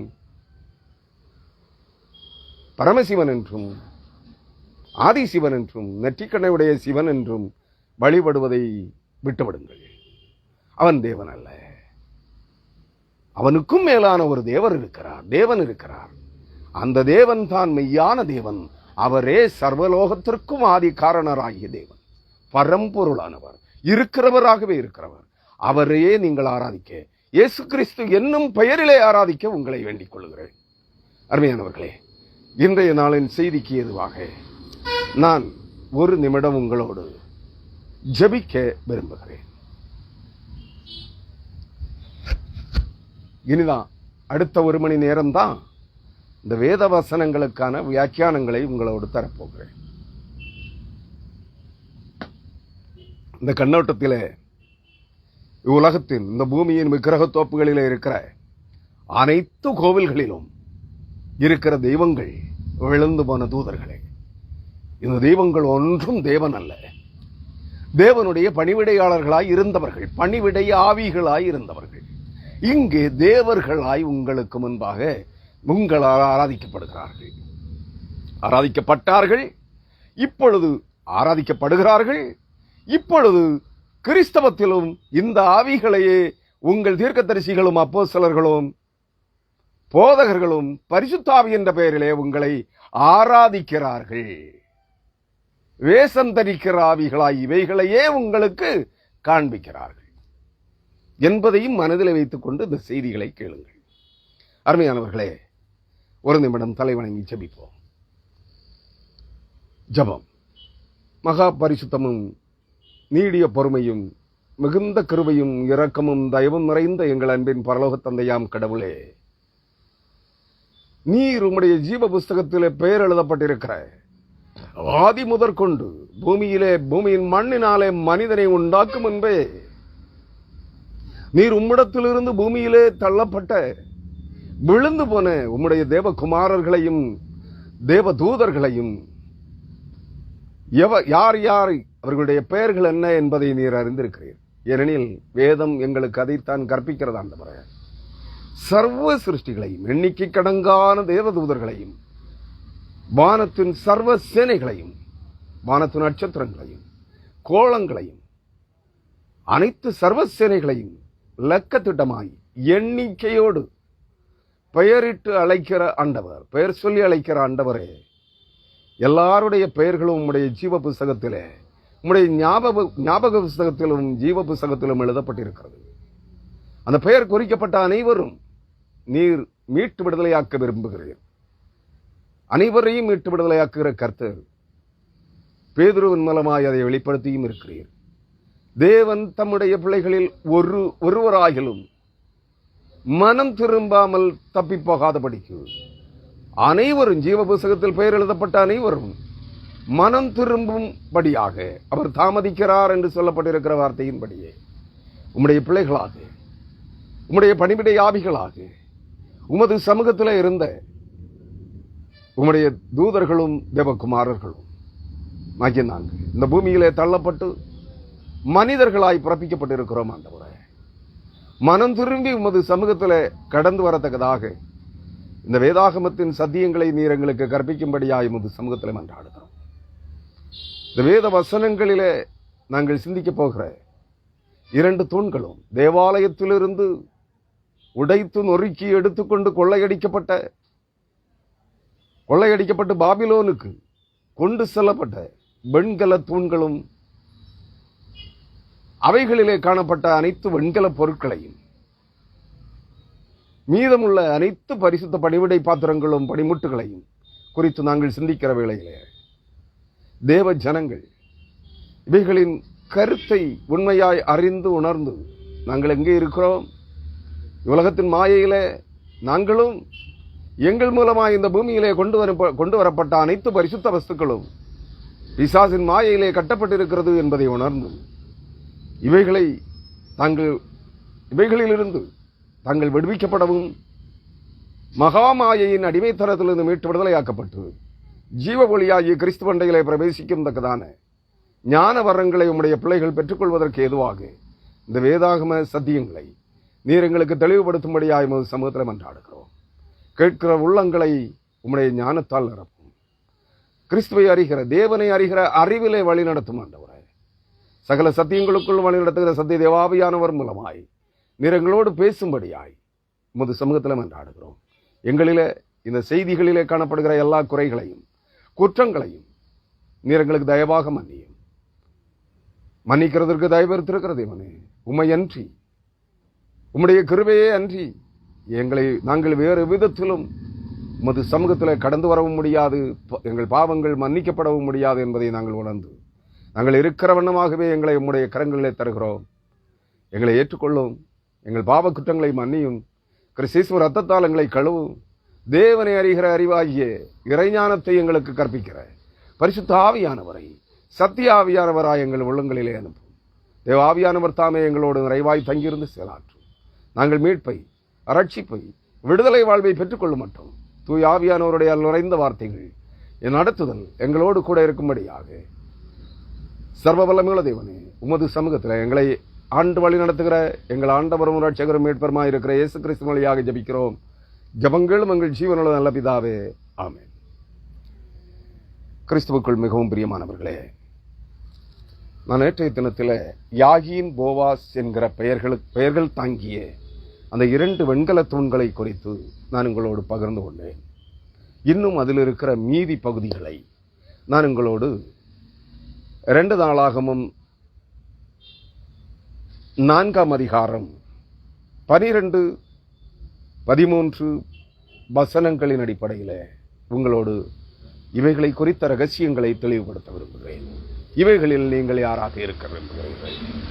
இவைகள் அனைத்தும் தேவனுடைய பரிசுத்த பணிவிடை பாத்திரங்கள், தேவாலயத்தின் பரிசுத்த பணிமுட்டுகளாய் அபிஷேகிக்கப்பட்டு நிலைநிறுத்தப்பட்டிருந்தவைகள். நீங்கள் அபிஷேகிக்கப்பட்டவர்கள் என்று நம்பினால் நீங்கள் அந்த ஸ்தானத்திலிருந்து விழுந்து போனவர்கள் என்று அந்த நம்பிக்கை உங்களுக்குள்ளே வந்தால் நீங்கள் திரும்ப முன்னிருந்த இடத்திற்கு நீங்கள் செல்ல வேண்டும். தேவனுடைய சிங்காசன தண்டையிலே, தேவனுடைய பரிசுத்த ஆலயத்திலே நீங்கள் தேவனாலே பயன்படுத்தப்படுகிற பாத்திரங்களாய், ஜீவனுள்ள தேவனுடைய ஆலயத்தின் அங்கங்களாய், கிறிஸ்துவின் சரீரமாகிய சபையின் அங்கத்தினர்களாய், கிறிஸ்துவின் சரீரமாகிய சபையாகிய மாளிகை, தேவனுடைய சபை கட்டிடம் கட்டி எழுப்பப்படுகிற போது அதிலே அங்கங்களாய், செங்கற்களாய், கருங்கற்களாய், மாணிக்க கற்களாய், இரத்தின கற்களாய், மணல்களாய், சிமன்றாய், தண்ணீராய் இருக்க விரும்பினாள். இந்த பகுதியிலே நீங்கள் யார் என்பதை அறிந்து கொள்ளுங்கள். அந்த 2 வெண்கல தூண்களும் ஒன்றுக்கு யாகீன் என்றும் மற்றொன்றிற்கு போவாஸ் என்றும் பெயர். வலது புறத்திலே தேவாலயத்தின் உள்ளிருந்து வெளியிலே புறப்படுகிற போது வலது புறத்திலே நின்ற தூணுக்கு பெயர் வெண்கல தூண், அதற்கு பெயர் யாகீன். தேவாலயத்திற்குள்ளிருந்து வெளியே வருகிற போது இடது பக்கத்திலே நிறுத்தப்பட்டிருந்த தூண் போவாஸ். யாகீன் என்பதற்கு தேவன் நிலைநிறுத்தினார் அல்லது தேவன் ஸ்தாபித்தார் என்று அர்த்தம். நன்றாக புரிந்து கொள்ளுங்கள். அதை ஒருவேளை அபிஷேகப்படுத்தி நிலைநிறுத்துதல் என்று கூட, கான்சிக்ரேஷன் என்று கூட எடுத்துக்கொள்ளலாம். நிலைநிறுத்துதல், திடப்படுத்துதல். அந்த ஸ்தானத்திலே அந்த தூணை நிலைநிறுத்தினார். யாகீன் என்பதற்கு தேவன் நிலைநிறுத்தினார் என்று பொருள். போவாஸ் என்பதற்கு தேவனுடைய பலன், தேவனுடைய பலம், தேவனுடைய பலன் என்று பொருள். அது ஆசீர்வாதத்தையும் நன்மையையும் கொண்டு வருகிறது. தேவ வல்லமை, தேவனுடைய பலத்தையும் தருகிறது. போவாஸ் என்ற பெயர். நீங்கள் எந்த பகுதியில் இருக்க விரும்புகிறீர்கள்? அந்த தூண்கள் என்ன சொல்லப்பட்டிருக்கிறது? 2 நாளாகமம் 3ஆம் அதிகாரம் 15ஆம் வசனம் சொல்லுகிறது, ஆலயத்திற்கு முன்னாக 35 முழ உயரமான 2 தூண்கள். 35 முழம் உயரம் என்றால் எவ்வளவு? 1 முழம் என்பது இந்த அளவு இல்லையா? நம்முடைய இந்த கையினுடைய மூட்டு முதல், கையின் நடுப்பகுதி, இந்த மூட்டு முதல் இந்த விரலின் உச்சி வரை. நன்றாக புரிந்து கொள்ளுங்கள். இந்த மூட்டு முதல் இந்த விரலின் உச்சி வரை, இந்த 5 விரல்களும் உள்ளங்கையும் 5 விரல்களும் இணைந்த இந்த கை நடு முட்டெலும்பின் இறுதியிலிருந்து இந்த பெருவிரலின் இந்த நடுவிரலின் உச்சி வரை 1 முழம். எவ்வளவு? 1.5 அடி. இன்றைய கணக்கில் எடுத்தால் 1.5 அடி. அப்படி என்றால் 35 முழம் எவ்வளவுன்னு யோசிச்சு பாருங்க. 52 அடி, ஏறக்குறைய தோராயமாக 52 அடி உயரம் உள்ள ஒரு தூண். ஒரு தூணின் உயரம் 52 அடி. அப்படி என்றால் 1 மீட்டர் எத்தனை மீட்டர்? 1 மீட்டர் 3.25 அடி என்று நினைக்கிறேன். 3.25 அடி 1 மீட்டர் என்றால் தோராயமாக 17 மீட்டர். 17 மீட்டர் உயரமுள்ள தூண், வெண்கல தூண். அதனுடைய சுற்றளவு என்ன என்று சொல்லப்படவில்லை. ஆனால் பிற்பகுதியிலே அந்த வெண்கல கடல் தொட்டியினுடைய சுற்றளவை இதற்கு ஒப்பிட முடியாது. அந்த கடல் தொட்டியினுடைய அந்த தடிமன், அந்த வெண்கலத்தினுடைய தடிமன் எவ்வளவாக இருந்ததாம்? அதில் ஒரு கணக்கு சொல்லப்பட்டிருக்கிறது.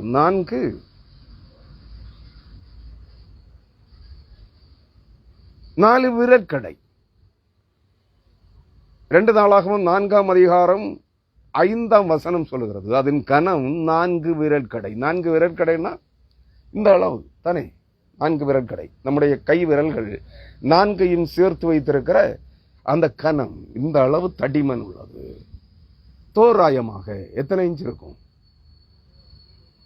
ஒரு 2.5-3 இன்ச் தடிமன் உள்ளது. அந்த வெண்கல தூண்களுடைய வெண்கலத்தினுடைய தடிமன். உள்ளே ஹாலோ, வெற்றிடம், குழாய். அந்த தூண்கள், வெண்கல தூண்கள் உள்ளே குழாயாய் இருந்திருக்கிறது.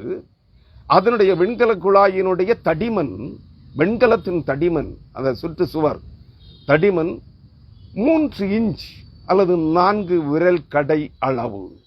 4 விரல் கடை அளவு, இந்த அளவுதான் தடிமன் உள்ளது என்று பிந்தின பகுதிகளிலே அந்த பொருட்களுக்கு தடிமன் சொல்லப்படுகிறது. இதே தடிமன் இந்த தூண்களுக்கும் இருந்திருக்கலாம் என்று நான் எண்ணுகிறேன். அதற்காக அந்த தடிமனை சுட்டி காட்டுகிறேன். 35 முழ உயரம், 52 அடி உயரம், ஏறக்குறைய 17 மீட்டர் உயரம் உள்ளது. 2 தூண்களையும் அவைகளுடைய முனைகளின் மேல் இருக்கும், அவைகளின் உச்சி, முனை என்றால் அதனுடைய அந்த தூண்களின் உச்சியின் மேல் இருக்கும் 5 முழ உயரமான கும்பங்கள். கும்பங்களுக்கு வேறொரு பெயர் இருக்கிறது. கத்தோலிக்க வேதாகமம் அந்த பெயரை உச்சரிக்கிறது. அந்த கும்பங்கள் என்றால் கோபுர கலசங்கள் போல்.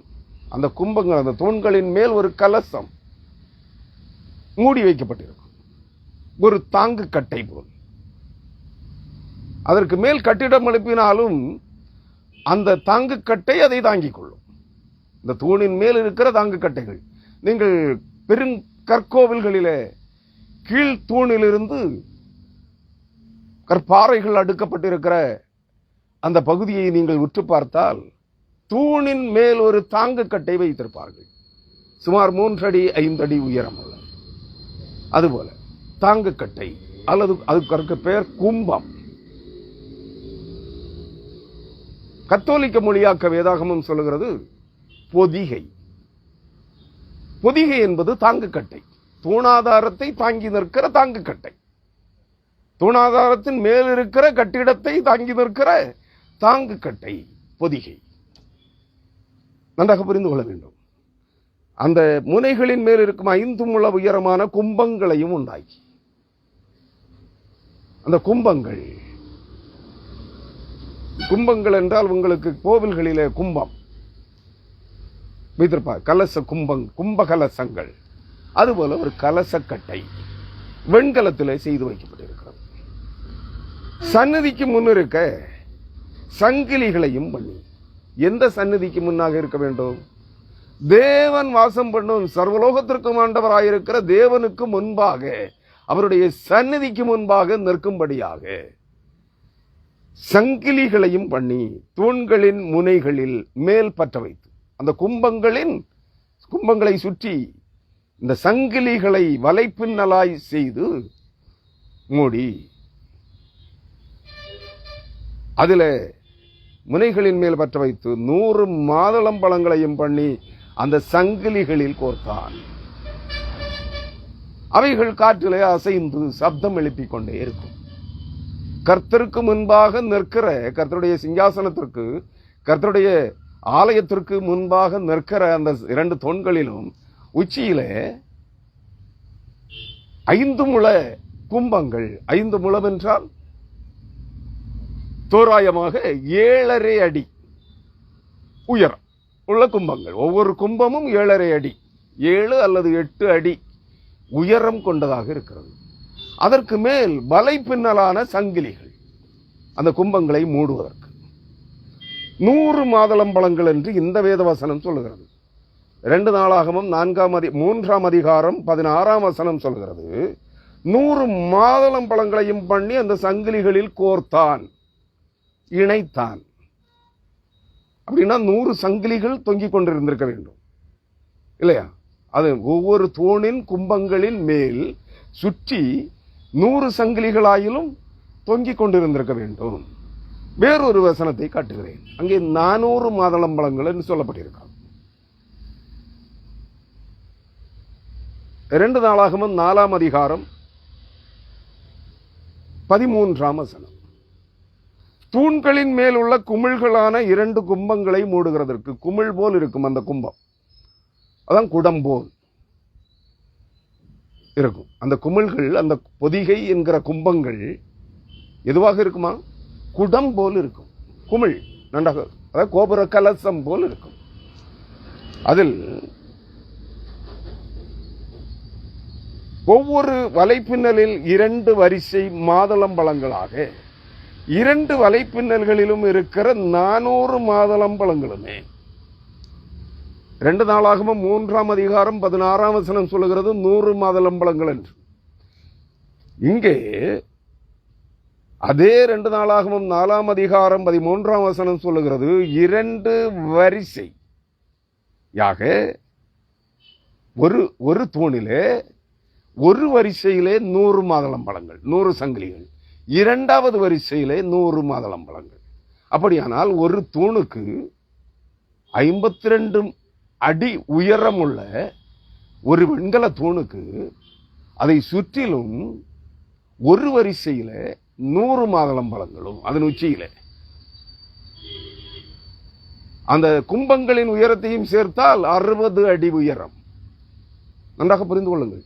60 அடி உயரம்.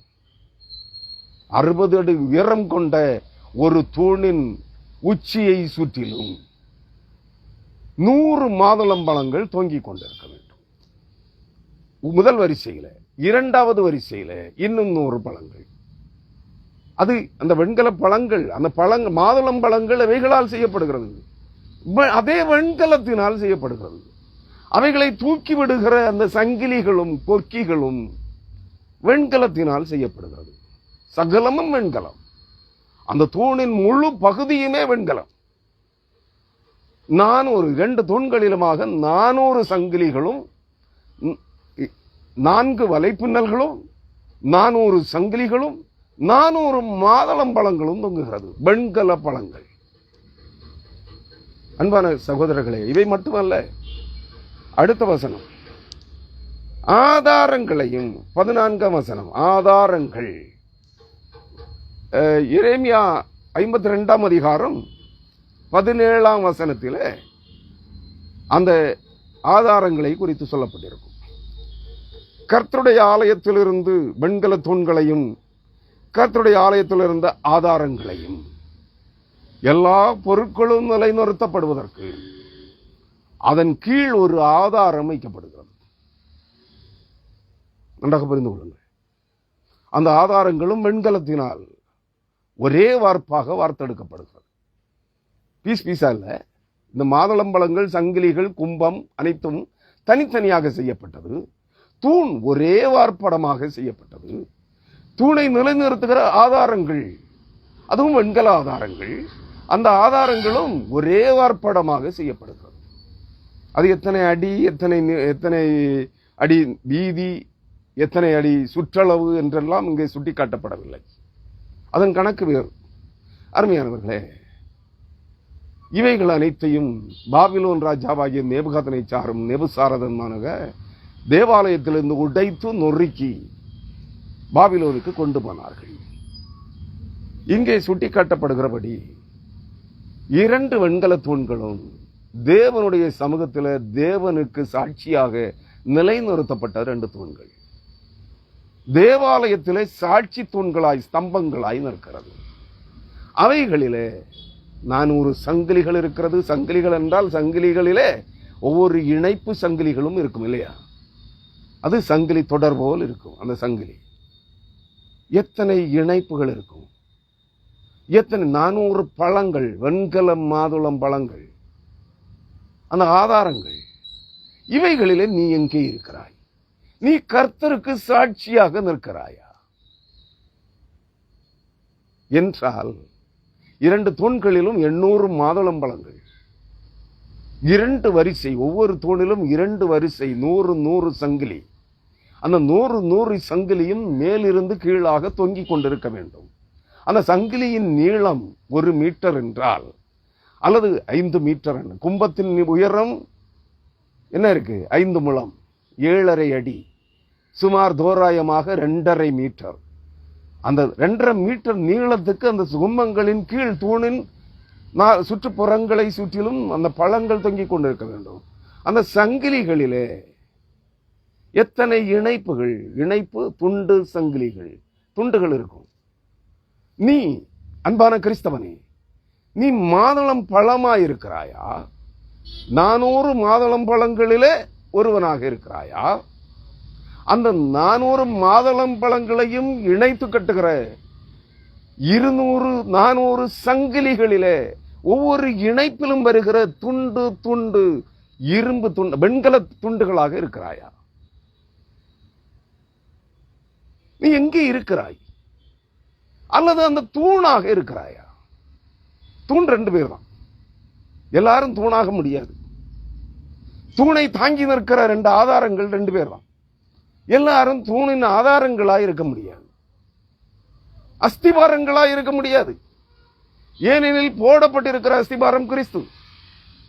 அதன் மேல் புறமதில் சுவரை சுற்றி இருக்கிற அஸ்திபாரங்கள் 12. அது அப்போஸ்தலர்கள், அப்போஸ்தலர்களாகிய 12 அஸ்திபார கற்கள் மதில் புறச்சுவரை சுற்றிலும் இருக்கிற. எல்லாரும் அப்போஸ்தலராக முடியாது, எல்லாரும் தீர்க்கதரிசிகளாக முடியாது. இது தீர்க்கதரிசிகள் அப்போஸ்தலர், சர்வலோகத்திற்கு ஆண்டவராய் இருக்கிற சர்வ வல்லமையுள்ள தேவனுக்கு முன்பாக இருக்கிற அபிஷேகம் பெற்ற சாட்சிகள். எல்லாரும் சாட்சி தூண்களாக முடியாது. ஆனால் அந்த சாட்சி தூண்களை பின்பற்றுகிற புத்திரர்களாய் அந்த சேனையில் அங்கத்தினர்களாய் இருக்க முடியும். நீ எங்கே இருக்கிறாய்? ஆதாரமாய் இருக்க போகிறாயா? உன்மேல் ஒரு 1000 பேர் கிறிஸ்துவை பின்பற்றி வருகிற ஒரு சாட்சியாக நீ நிற்க போகிறாயா? அல்லது 10 பேரை ஒரு சங்கிலியிலே 10 இணைப்புகள் இருக்கிறது என்றால் 10 பேரை கர்த்தருக்காக ஸ்தோத்திர பலி செலுத்துகிற 10 ஆத்துமாக்களை இணைத்து கூட்டி வருகிற ஒருவனாக இருக்க போகிறாயா? அல்லது ஒரு மாதுளம்பழம் தேவனுக்கு மகிமை செலுத்துகிற ஒரு வெண்கல மாதுளம்பழமாக நீ இருக்க போகிறாயா? யோசித்து பார் கிறிஸ்தவனே, நீ எங்கே இருக்கிறாய் கிறிஸ்துவுக்குள்ளே? இன்னும் அநேக கணக்கில் அடங்காத பொக்கிஷங்களும் கணக்கில் அடங்காத பனிமுட்டுகளும் பணிவிடை பாத்திரங்களும் ஆயுதங்களும் இருக்கிறது, சாம்பலும் இருக்கிறது. நீ எங்கே இருக்கிறாய்? அந்த சாம்பலாக நீ இருந்தால், அது பிற்பாடு சொல்லுகிறேன், ஒரு கட்டிடம் கட்டப்படுவதற்கு என்ன தேவை? கருங்கற்கள் தேவை தானே, செங்கற்கள் தேவை. அவைகளை இணைத்து கட்டுவதற்கு, கட்டிடத்தின் ஒரு கல்லின் மேல் மறு கல்லை வைத்து கட்டி இணைத்து கட்டி எழுப்புவதற்கு சாந்து தேவை, மணல் தேவை. சாந்தை இறுக பிடித்துக் கொள்ளுகிற அந்த சாந்தை வைப்பதற்கு மணல் தேவை, சிமெண்ட் தேவை. நன்றாக புரிந்து கொள்ளுங்கள். நீ மணலாக இருக்க போகிறாயா? கர்த்தருடைய ஆலயத்தை கட்டி எழுப்புகிற, துணை நிற்கிற, உதவி செய்கிற, அந்த ஒவ்வொரு கல்லின் மேல் இன்னொரு கல் கட்டி வைத்து கட்டி இணைத்து கட்டி எழுப்புவதற்கு பயன்படுத்தப்படுகிற மணலாக, சாந்து கலவையில இருக்கிற ஒரு மணலாக இருக்க, மணல் பருக்கையாக இருக்க போகிறாயா? அல்லது சிமெண்ட் தூளாக இருக்க போகிறாயா? நீ எதுவாக இருந்தாலும் அது கர்த்தருக்கு மகிமை. நீ சிமெண்ட் பொடியாக இருந்தாலும், நீ ஒரு மணல் பருக்கையாக இருந்தாலும், கர்த்தருடைய ஆலயத்திலே நீ மகிமைக்குரியவன் என்பதை புரிந்து கொள். அதன் தண்ணீராக நீ இருக்க முடியாது. அந்த மணலையும் சாந்தையும் சிமெண்டையும் குழைக்க, அதை சாந்தாக மாற்ற பயன்படுத்தப்படுகிற தண்ணீராக நீயும் நானும் இருக்க முடியாது. ஏன்? தண்ணீர் ஜீவ தண்ணீர், பரிசுத்தாவியானவர். நீயும் நானும் பரிசுத்தாவியானவராக இருக்க முடியாது. நீயும் நானும் சத்தியாவியானவராக இருக்க முடியாது. அவர் தேவன், பரிசுத்தாவியானவர் தேவன். அதுதான் ஜீவ தண்ணீர். அந்த தண்ணீர், பரிசுத்த ஆவியாகிய ஜீவ தண்ணீர், சத்திய ஆவியாகிய ஜீவ தண்ணீர் உனக்குள் வருமானால், நீ தேவனுடைய ஆலயத்திலே, ஆலயத்தை கட்டி எழுப்புற அந்த மாளிகையிலே ஒரு சிமெண்ட் தூளாக இருப்பாய். சாந்து கலவையிலே சிமெண்டாக இருப்பாய்.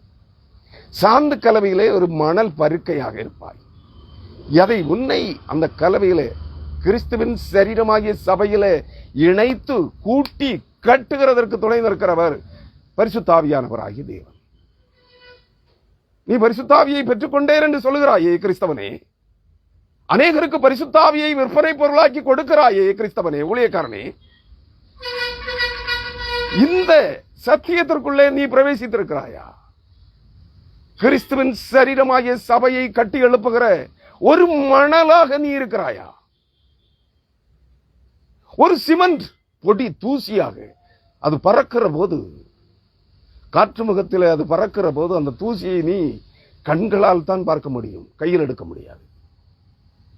ஒரு தூசி போன்ற சிமெண்ட், சாந்து கலவையில் பயன்படுத்தப்படுகிற சிமெண்டாக உன்னால் இருக்க முடியுமா? இருக்கிறாயா? யோசித்து பார்த்தாயா?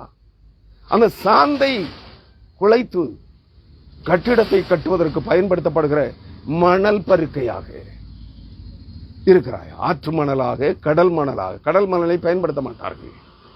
கடற்கரை மணலை கட்டிடங்களுக்கு கட்டுவதற்கு பயன்படுத்த மாட்டார்கள். ஏன்? அது கட்டிடத்தையே உருக்குலையே செய்துவிடும். ஆற்று மணல், ஆற்று மணலாக, மணல் பருக்கையாக இருக்கிறாயா? நான் பரிசுத்த ஆவியை பெற்றேன் என்று சொல்லுகிறாய். அநேக ஆத்துமாக்களை கிறிஸ்துவின் சரீரமாகிய சபையிலே கூட்டி கட்டி எழுப்புகிற மணல் பருக்கையாக இருக்கிறாயா? சிமெண்ட் கலவையாக இருக்கிறாயா? ஒரு செங்கல்லாக இருக்கிறாயா? ஒரு மாணிக்க கல்லாக இருக்கிறாயா? இல்லையே. ஒரு வெண்கல சங்கிலியிலே இருக்கிற அந்த சங்கிலிகளின் இணைப்பு தொடரிலே ஒரு சங்கிலியிலே இருக்கிற இணைப்பு சங்கிலி ஒரு துண்டாக நீ இருக்கிறாயா? வெண்கல துண்டாக. ஒரு மாதுளம் பழமாக இருக்கிறாயா? அந்த வெண்கல தூணிலே வைக்கப்பட்டிருக்கிற, உச்சியிலே வைக்கப்பட்ட ஒரு கும்பம், ஒரு பொதிகை தாங்கு கட்டையாக நீ இருக்கிறாயா? அதை தாங்கி நிற்கிற ஆதாரமாக நீ இருக்கிறாயா? இல்லையே. பின்ன என்ன கொக்கரிக்கிறாய்? வாயை திறந்து நீளமாய் நீட்டி அந்நிய பாஷைகளிலே நான் பரிசுத்த ஆவியை பெற்றவன் என்று சம்பாத்திய பொருளுக்காக கிறிஸ்துவை விற்று பிழைக்கிறவர்களே, சம்பாத்திய பொருளுக்காக பரிசுத்த ஆவியை கூவி கூறு போட்டு விற்கிறவர்களே, நீ எங்கே இருக்கிறாய்? யோசித்து பார். உன்னை சிந்தித்து பார்க்க அழைக்கிறேன். பரிசுத்த ஆவியானவர் உனக்குள் இல்லை என்றால் நீ என்ன செய்ய முடியாது? ஒரு சாட்சியாக, சாட்சி தேவனால் நிலைநிறுத்தப்பட்ட ஒரு சாட்சி உள்ள தூணாக இருக்க முடியாது. திருச்சபையை தாங்கி நிற்கிற தூணாக நீங்களோ, நீங்கள் பிள்ளைகளோ, உங்களை பின்பற்றுகிறவர்களோ இருக்க முடியாது. ஏன் இன்றைய உலக திருச்சபை சாட்சியற்று பரிகாசத்திற்கும் அவமானத்திற்கும் உள்ளாகி இருக்கிறது? யோசித்து பார். சாட்சியற்ற உங்கள் வாழ்க்கை. வாயிலேயே சொல்லுகிறீர்கள், நாங்கள் அப்போஸ்தலர்கள், நாங்கள் தீர்க்கதரிசிகள், நாங்கள் பேராயர்கள், நாங்கள் ரெவரண்டுகள், நாங்கள் ஊழியக்காரர்கள், தீர்க்கதரிசிகள், தீர்க்கதரிசினிகள் என்று. சாட்சியற்ற உங்கள் வாழ்க்கை கிறிஸ்துவை தூசிக்கிறது, கிறிஸ்துவை அவமானப்படுத்துகிறது. நீங்கள் கூவி விற்பனை செய்கிற பரிசுத்த ஆவியை, உண்மையான பரிசுத்த ஆவியானவராகிய தேவனை அவமானப்படுத்துகிறது, கேலி பொருளாக்குகிறது. ஏனெனில் நீங்கள் கூவி விற்கிற, உங்களிலே குடியேறி இருக்கிற, மற்றவர்களுக்கு அபிஷேகமாய் கொடுக்கிற ஆவிகள் அனைத்தும் இவ்வுலகத்தின் மாயையின் ஆவிகளே, அந்நிய ஆவிகளே, விழுந்து போன தூதர்களின் ஆவிகளே, மரித்து போன மனிதர்களின் ஆவிகளே, விளங்காத பேச்சையும் கடினமான பாஷையும் பேசுகிற நீங்கள் அறியாத ஒரு விதமான கொடூர ஜனங்களுடைய ராட்சதர்களின் ஆவிகளே. பரிசுத்த ஆவி உங்களிடத்தில் இல்லை. பரிசுத்த ஆவியானவர் உங்களுக்குள் இருந்தால் சகல சத்தியங்களுக்குள்ளும் வழிநடத்துகிற சத்திய ஆவியானவராக பரிசுத்த ஆவியானவராகிய தேவன், மரித்து உயிர்த்தெழுந்த இயேசு கிறிஸ்துவின் தூய ஆவி உங்களுக்குள் இருந்திருந்தால் நீங்கள் கிறிஸ்துவுக்கு சாட்சி உள்ளவர்களாயிருந்திருப்பீர்கள். ஆனால் நீங்கள் என்று மகா மாயையை கொண்டு வருகிற சத்ருவாகிய சாத்தான், நான் சொன்னேனே, உன்னதமான தேவனுடைய ஆசாரியனாயிருந்த பரமசிவன், ஆதிசிவன், நெற்றிக்கண்ணையுடைய சிவபெருமான், சிலைகளிலும் விக்கிரகங்களிலும் வணங்கப்படுகிற அவனுடைய கழுத்தில் இருக்கிற பாம்பின் மாயைகளாயிருக்கிறீர்கள், பொய்யினாவிகளாயிருக்கிறீர்கள். அந்த பொய்யினாவி, அந்த வலு சர்ப்பம் உன்னதமான தேவனுடைய ஆசாரியனை, ஒளியின் தூதனை தேவன் என்று காட்டுகிறது. நீங்கள் ஒளியின் தூதனை சாத்தான் என்று வர்ணிக்கிறீர்கள். என்ன வித்தியாசம் உங்களுக்கு? அந்த அவனுடைய கழுத்திலே குடியேறி இருக்கிற அந்த வலு சர்ப்பம், பாம்பு, நச்சு பாம்பு, அவனை இவன்தான் கடவுள், தேவன் என்று காட்டுகிறது, பரம்பொருள் என்று காட்டுகிறது. ஆனால் நீங்கள் அவனுடைய வஞ்சிக்கிற ஆவிகளால், பொய்யினாவிகளால், அருவருப்பினாவிகளால் நிறைந்து நீங்கள் என்ன சொல்கிறீர்கள்? அந்த தேவனுடைய ஒளியின் தூதன், அதிகாலையின் மகனாகிய விடிவெள்ளி எனும் லூசிபர், ஒளியின் தூதனே சாத்தான் என்கிறீர்கள். அவன் கழுத்தில் இருக்கிற பாம்பு உங்களை ஆட்டுவிக்கிறது. வலு சர்ப்பத்தின் பொய்யின் ஆவிகளால் நிறைந்திருக்கிறீர்கள். அவன், அந்த வலு சர்ப்பம் சொல்லுகிறது இரட்டை வேடம். அது உங்களை மோசம் போக்குகிறது. அறியாமல் இருக்கிறீர்கள், உணராமல் இருக்கிறீர்கள். அது அவனை, உன்னதமான தேவனுடைய ஆசாரியனை, அந்த ஒளியின் தூதனை இவன்தான் கடவுள் என்று காட்டுகிறது. நீங்கள் உங்களிடத்திலே அந்த வலு சர்ப்பத்தின் பொய்யின் ஆவிகள், அருவருப்பின் ஆவிகள் குடியேறி அவனை சாத்தான் என்கிறது.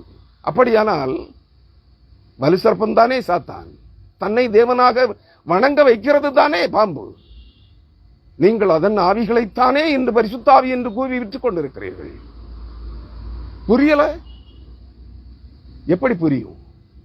வஞ்சிக்கப்பட்ட ஆத்மா, வஞ்சிக்கப்பட்ட இருதயம், வஞ்சிக்கப்பட்டு கடினப்பட்டு போன உங்கள் மனசாட்சி எப்படி சத்தியத்தை ஏற்றுக்கொள்ளும்? ஏன் 2500 ஆண்டுகளுக்கு மேலாக, அல்லது ஆதாம் ஏவாளும் உண்டாக்கப்பட்ட காலம் முதல், ஏதேன் தோட்டத்தை விட்டு துரத்தப்பட்ட நாள் முதல் இன்று வரை வஞ்சகத்தையே அவன் விதைத்துக் கொண்டிருக்கிறானே. அந்த வஞ்சகத்திலே, மகா மாயையிலே ஊறி போனவர்கள் அல்லவா நீங்கள்? புரியலையா? வஞ்சகத்தை, மகா மாயையை விட்டு வெளியேறுங்கள். அப்பொழுது உங்களுக்கு சத்தியம் என்னதென்று கூறி, நீங்கள் சத்தியத்தை பொய்யாக்குகிறீர்கள், பொய்யை சத்தியமாக்குகிறீர்கள். உங்களுக்குள் குடியேறியிருப்பது வஞ்சிக்கிறார்கள், வேஷம் தரிக்கிறார்கள், பொய்யினாவிகள், குறி சொல்லுகிறாவிகள், கள்ள கிறிஸ்துவனாவிகள், அந்தி கிறிஸ்துவனாவிகள், கள்ள தீர்க்கதரிசிகளின் ஆவிகள், வழி தப்பி தெரியப்படுகிற வேசித்தனாவிகள், அருவருப்புகளின் ஆவிகள், அசுத்தாவிகள், துஷ்ட மிருகங்களின் ஆவிகள், வலு சர்ப்பங்களின் ஆவிகள், வானசேனைகளின் ஆவிகள், பொல்லாத ஆவிகள் என்பதை புரிந்து கொள்ளுங்கள். நீ எங்கே இருக்க போகிறாய்?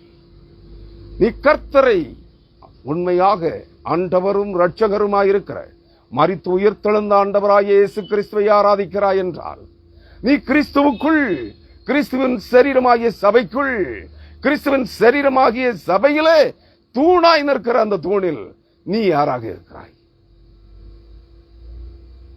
அந்த வெண்கல தூணில் ஒரு அணுவாக இருக்கிறாயா? அதன் பாதங்களை, அதை தாங்கி நிற்கிற ஆதாரங்கள் என்கிற அதன் பாதங்களிலே ஒரு அணுவாக இருக்கிறாயா? அதிலே தொங்கிக் கொண்டிருக்கிற 400 மாதுளம்பழங்களிலே ஒரு பகுதியாக, அந்த மாதுளம்பழத்தினுடைய தோலாக, அதில் உள்ள இருக்கிற பழங்களாக, பழங்களின் விதைகளாக, அதன் நெட்டாக, அதை தாங்கி நிற்கிற, தொங்க விட்டு கொண்டிருக்கிற அந்த சங்கிலியிலே ஒரு சங்கிலி தொடரின் ஒரு சங்கிலி துண்டு இணைப்பாக இருக்கிறாயா? எங்கே இருக்கிறாய்? முதலாவது நீ கிறிஸ்துவின் சபை, சரீரமாகிய சபையிலே எங்கே இருக்கிறாய் என்பதை புரிந்து கொள். பரிசுத்த பவுல் கொரிந்தியருக்கு எழுதின 1 நிருபம் 4 அதிகாரத்தின் நான் முதலாவது வாசித்த அந்த பகுதியிலே போடப்பட்டிருக்கிற அஸ்திபாரமாகிய கிறிஸ்துவின் சரீரத்தின் மேல் கூட்டி இணைத்து கட்டி எழுப்பப்படுகிற அந்த மாளிகையிலே நீ ஒரு சாந்தில கலக்கப்படுகிற சிமெண்ட் தூளாக இருக்கிறாயா? மணல் பருக்கையாக இருக்கிறாயா?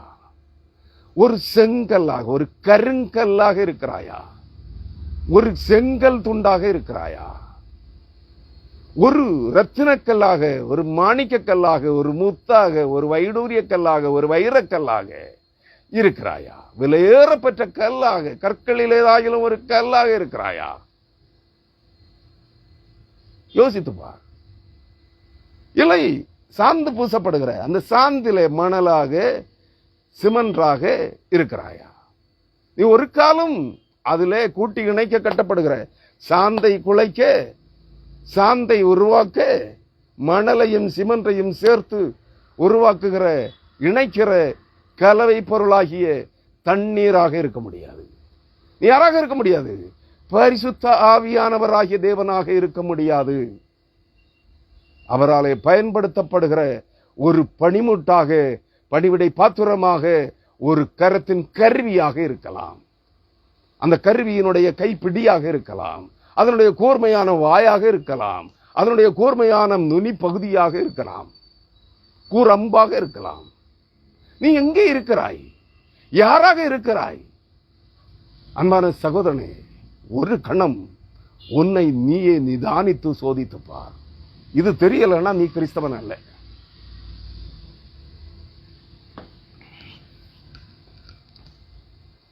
கிறிஸ்துவன் சரீரமாகிய சபையிலே நீ யாராக இருக்கிறாய் என்பதை அறிந்து கொள்ளவில்லை என்றால், கிறிஸ்துவன் சரீரமாகிய சபையில் நீ எங்கே இருக்கிறாய்? கண்களால் காண முடியாத ஒரு துகளாக, சிமெண்ட், சாந்து கலவையில் இருக்கிற ஒரு சிமெண்ட் துகளாக இருக்கிறாயா? இருந்தால் நீ கனத்திற்குரியவன், நீ மரியாதைக்குரியவன், நீ கிறிஸ்துவுக்குரியவன். அது கூட இல்லை என்றால், நீ அறிந்தோ அறியாமலோ நான் அதை சாந்தை குலைப்பதற்கு பயன்படுத்துகிற தண்ணீராக இருக்கிறேன் என்றால், நிச்சயமாக நீ சாத்தானாய் இருக்கிறாய். ஏன்? அந்த தண்ணீர் பரிசுத்த ஆவி. அந்த தண்ணீர் எது? பரிசுத்த ஆவி. பரிசுத்த ஆவியானவரே உங்களையும் என்னையும், அது அப்போஸ்தலர்களையும், இதுவரையிலும் மரித்து போயிருக்கிற அனைத்து பரிசுத்தவான்களையும், இன்னும் இருக்கிற தெரிந்து கொள்ளப்பட்ட அனைத்து பரிசுத்தவான்களாகும்படியாய், பரிசுத்தவான்களாக்கப்படும்படியாய் தெரிந்து கொள்ளப்பட்ட, பெயர்ச்சியில் அழைக்கப்பட்டிருக்கிற, வேறு பிரிக்கப்பட்டிருக்கிற அனைத்து ஜனங்களையும் பரிசுத்தமாக்குகிறவர் பரிசுத்த ஆவியானவர். நீ நிச்சயமாக, நீங்களோ நானோ இந்த உலக திருச்சபையின் எந்த அங்கத்தினர்களோ பரிசுத்த ஆவியானவராகிய தண்ணீராக இருக்க முடியாது. அப்படி நீ உன்னை எண்ணிக்கொண்டால் நீ உண்மையாகவே அந்தி கிறிஸ்துவாய் இருக்கிறாய், உண்மையாகவே கள்ள தீர்க்கதரிசியாக இருக்கிறாய், உண்மையாகவே சாத்தானாக இருக்கிறாய். நீ எங்க இருக்கிறாய் என்பதை யோசித்து பார் சகோதரனே. வெண்கல தூண்கள். நான் ஒரு முறை கூட அந்த காரியத்தை சொல்லி செய்தியை நிறைவுக்கு கொண்டு வருகிறேன். எனக்கு தெரியாத அல்லது வேதாகமத்திலே எழுதப்படாத ஒரு காரியம் இருக்கிறது. என்னன்னா, அந்த 2 வெண்கல தூண்களையும் நிலைநிறுத்துகிற அதன் ஆதாரங்கள், அதன் பேஸ்மெண்ட், அதனுடைய பேஸ்மெண்ட், அஸ்திபாரம். அந்த அஸ்திபாரம் கிறிஸ்துவின் சரீரமாகிய சபையின் மேல் இருக்கிறது. கிறிஸ்துவின் ஆலயம், தேவனே ஆலயமாயிருக்கிறார். நீங்களும் நானும் அந்த ஆலயத்தின் கட்டிட சுவர்களாயிருக்கிறோம். அதிலே அதன் முன்புறத்திலே நிலைநிறுத்தப்பட்டிருக்கிற, முன் தளத்திலே போடப்பட்டிருக்கிற அந்த அஸ்திபாரத்தின் மேல் படப்படப்பட்டிருக்கிற ஆதார கற்கள், ஆதாரங்கள், வெண்கல ஆதாரங்கள் எத்தனை துண்டுகள் அல்லது ஒன்றா என்ன என்று தெரியவில்லை, சொல்லப்படவில்லை. ஆனால் வெண்கல கடல் தொட்டியின் அடியிலே இருக்கிற பாதம், வெண்கல கடல் தொட்டி நிலைநிறுத்தப்பட்டிருக்கிற அதன் பாதம், ஆதாரம் என்ன? 12 ரிஷபங்கள், 12 காளைகள். அது விவரிக்கப்பட்டிருக்கிறது. ஆனால் 2 சாட்சி தூண்கள் இருக்கிறதே, தூவ சம்பங்கள். அந்த சாட்சியின் தூண்கள் 2 போவாஸ், யாகீன் என்கிற 2 தூண்களுக்குரிய பாதங்கள், அவைகளை தாங்கி நிற்கிற 2 வெண்கல ஆதாரங்கள். எத்தனை எதவைகளால் இணைக்கப்பட்டது, எத்தனை எண்ணிக்கை கொண்டது, அதன் அடுக்குகள் எத்தனை என்று வர்ணிக்கப்படவில்லை. எனக்கு தெரியாதது நான் சொல்ல முடியாது. அருமையானவர்களே, அந்த எண்ணிக்கை பல அடுக்குகள் கொண்டதா, அந்த ஆதாரம் பல அடுக்குகளை கொண்டதாக இருந்தால் எத்தனை அடி உயரம் என்று சொல்லப்படவில்லை, எத்தனை அடி விட்டம் சுற்றளவு கொண்டது என்று சொல்லப்படவில்லை. அதன் துண்டுகள் துண்டு துண்டாக உருவாக்கி இணைக்கப்பட்டதா, ஒரே வார்ப்படமாக உருவாக்கப்பட்டதா, அதன் அடுக்குகள் எத்தனை வர்ணிக்கப்படவில்லை. அப்படி அடுக்குகளும் இணைப்புகளும் இருந்தால் அந்த அடுக்குகளில் எத்தனை அடுக்குகள் இருக்கிறது, எத்தனை இணைப்புகள் இருக்கிறது என்பதன் அடிப்படையில் நீ அதிலும் ஒரு அங்கமாக இருக்கலாம். நீ எங்கே இருக்க விரும்புகிறாய்? ஏனெனில் நீயே ஆலயம். அந்த ஆலயத்தின் சுற்றுச்சுவர், ஆலயம் என்பது தேவனை கூடி ஆராதிக்கிற ஜனங்களின் கூட்டாய்மை ஒன்று. அப்படியானால் கூடி ஆராதிக்கிற ஜனக்கூட்டத்திலே நீ ஒருவனாக இருக்க வேண்டும். அது சபை, அது கட்டிடமாக ஆலயமாக இருந்தால் அந்த ஆலயத்தின் சுவர்கள், மதில்கள், வாசல்கள், தூண்கள், அதை தாங்கு கட்டைகள், தாங்கு தூண்கள், அதன் தூணாதாரங்கள், அநேக பகுதிகள் அங்கே வரும். எல்லா பகுதியிலும் அநேக ஆத்துமாக்கள் இருக்க வேண்டும். நன்றாக புரிந்து கொள்ளுங்கள். கணக்கிலடங்காத, எண்ணிலடங்காத ஆத்துமாக்கள் அங்கே கூட்டி இணைத்து கட்டப்பட்டிருப்பார்கள். அதுதான் பரிசுத்த பவுல் ஆவிக்குரிய மாளிகையாக நாம் அங்கே கூட்டி இணைக்கப்பட்டு கட்டி எழுப்பப்படுகிறோம். கட்டிடம்.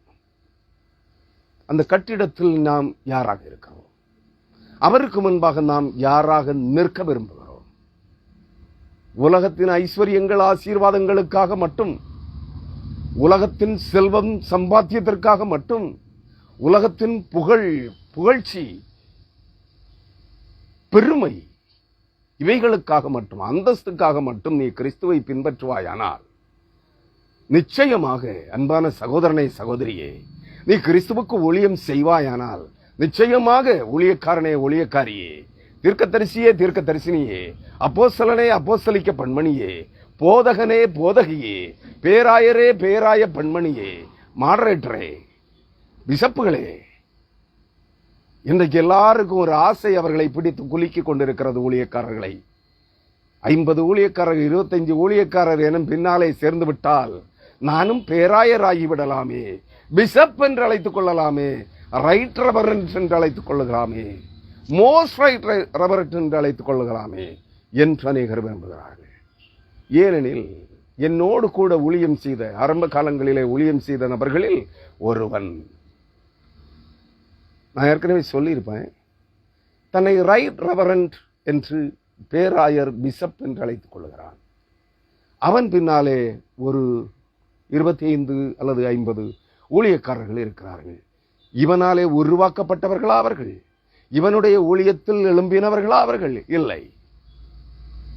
இன்னும் ஒருவன், என்னுடைய உறவினர்களிலே இன்னும் சிலர் அப்படி இருக்கிறார்கள். தங்களை ரைட் ரெவரண்ட், பேராயர்களாக ஆக்கி கொண்டார்கள். எல்லாம் பெந்தேகோஸ்தே தான். எல்லாரும் நிறுவன திருச்சபைகளை சார்ந்தவர்கள் அல்ல. எல்லாரும் நிறுவன திருச்சபைகளில் இருந்து வெளியே சாடி தனியார் பெந்தேகோஸ்தே திருச்சபைகளை தங்களுக்கு என்று ஏற்படுத்திக் கொண்டு தங்களை போன்ற தனித்தனி ஊழியக்காரர்களை, இண்டிபெண்டன்ட் ஊழியர்களை, தனி நபர்களை, தனியாக ஊழியம் செய்கிற நபர்களை சேர்த்து கூட்டி அவர்களுக்கு ஒரு அமைப்பை உருவாக்கி தாங்கள் அதிலே பேராயர்களாக மாறிக்கொள்ளுகிறார். அந்தஸ்துக்காக இல்லை, பெருமைக்காக இல்லை, பெயருக்கு பின்னாலே பட்டம் சூட்டிக் கொள்வதற்காக அல்ல என்பதை புரிந்து கொள்ளுங்கள். இதுதான் இன்றைய பேராயம். இன்றைய பேராயர்கள், ஊழியக்காரர்களுடைய நிலை. நாம் வெளியே என்று சொல்றதை விட என் குடும்பத்துக்குள்ளேயே இப்படி ஒரு சில ஓரிரு பேராயர்கள் இருக்கிறார்கள். ஏன்னா எந்த ஊழியக்காரனும், இவர்களை பேராயர்களாக அங்கீகரித்திருக்கிற எந்த ஊழியக்காரனும் இவர்களுடைய ஊழியத்தில் இருந்து எழும்பினவர்கள் அல்ல. நன்றாக புரிந்து கொள்ள வேண்டும். இவர்களுடைய கிறிஸ்துவின் நற்செய்தி பணியினால் தொடப்பட்டு ரட்சிக்கப்பட்டு வந்தவர்கள் அல்ல. கூலிக்காக அவர்களை சேர்த்து சில நன்கொடைகளுக்காக. ஏன் 50 பேர் என்னை பேராயராக அங்கீகரித்திருந்தால் 50 பேருடைய அவர்களாக உருவாக்கி கொண்ட திருச்சபைகள். கிறிஸ்துவின் ஆவியினால் உருவாக்கப்பட்டதல்ல, அவர்களாக தான் தோன்றிகளே தங்களாகவே திருச்சபைகளை தங்களுக்கென்று எழுப்பிக் கொண்டார்கள். அந்த ஊழியங்களிலே, அந்த திருச்சபைகளிலே வருகிற காணிக்கையில் 10% இந்த பேராயருக்கு சென்று சேரும். புரியுதா? 10% 3 10 எனக்கு தெரியல. ஏதோ ஒரு பங்கு காணிக்கை இவருக்கு சென்று சேரும். அதிலிருந்து ஒரு பகுதியை இவர் மாதம் அவருக்கு கருணை தொகையாக கொடுப்பார். இவர் பேராயர். இப்படிப்பட்டவர்கள் எங்கே தேவனுடைய ஆலயத்தை கட்டி எழுப்புவார்கள்?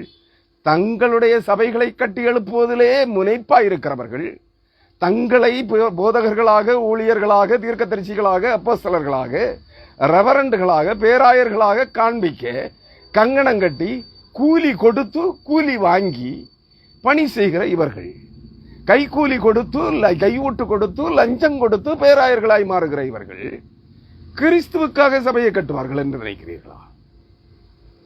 உங்கள் காணிக்கைகளிலே பல ஆயிரம் கோடி காணிக்கைகளை வாங்கி மருத்துவமனைகளையும், ஆசிரிப்பு கூடாரங்களையும், தொலைக்காட்சி நிறுவனங்களையும், கல்லூரிகளையும், யூனிவர்சிட்டிகளையும், பல்கலைக்கழகங்களையும் உருவாக்குகிற இவர்கள் உங்களை கிறிஸ்துவுக்காக கட்டி எழுப்புவார்களா? யோசித்து பார்க்க மாட்டீர்களா?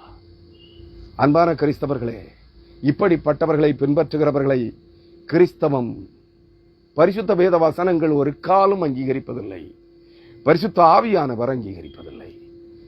ஆண்டவராகிய இயேசு கிறிஸ்து அங்கீகரிப்பதில்லை. ஏன்? இவர்களை கர்த்தர் பக்தி வேடதாரிகள் என்கிறார், பரிசேயர்கள் என்கிறார், குருடனான பரிசேயனே என்றழைக்கிறார், குருடனான வேத போதகனே என்றழைக்கிறார், குருடனான பரிசேயனே என்றழைக்கிறார். கண் சொருகி போன கிறிஸ்தவர்களாய் இருக்கிறார்கள். இவர்கள் தங்களை ஆவிக்குரியவர்கள் என்று அழைத்துக் கொள்ளுகிறார்கள். பரிசுத்தாவியின் வரம் பெற்றவர்கள் என்று அழைத்துக் கொள்ளுகிறார்கள். பரிசுத்தாவியினால் நிறைந்தவர்கள் என்று அழைத்துக் கொள்ளுகிறார்கள். ஆனால் இவர்களிலே கிறிஸ்துவுக்காக வாழுகின்ற, கிறிஸ்துவுக்காக தன்னையே முழுவதுமாய் கையளிக்கின்ற குணாதிசயங்கள் இல்லை. கிறிஸ்துவுக்கு சாட்சியாக வாழுகின்ற வாழ்க்கையின் அனுபவங்கள் இல்லை. காரி உமிழப்படுகிறார்கள். அதாவது சரியான வார்த்தையில சொன்ன காரி உமிழ்தல் என்றால் காரி துப்பப்படுகிறவர்களாயிருக்கிறார்கள்.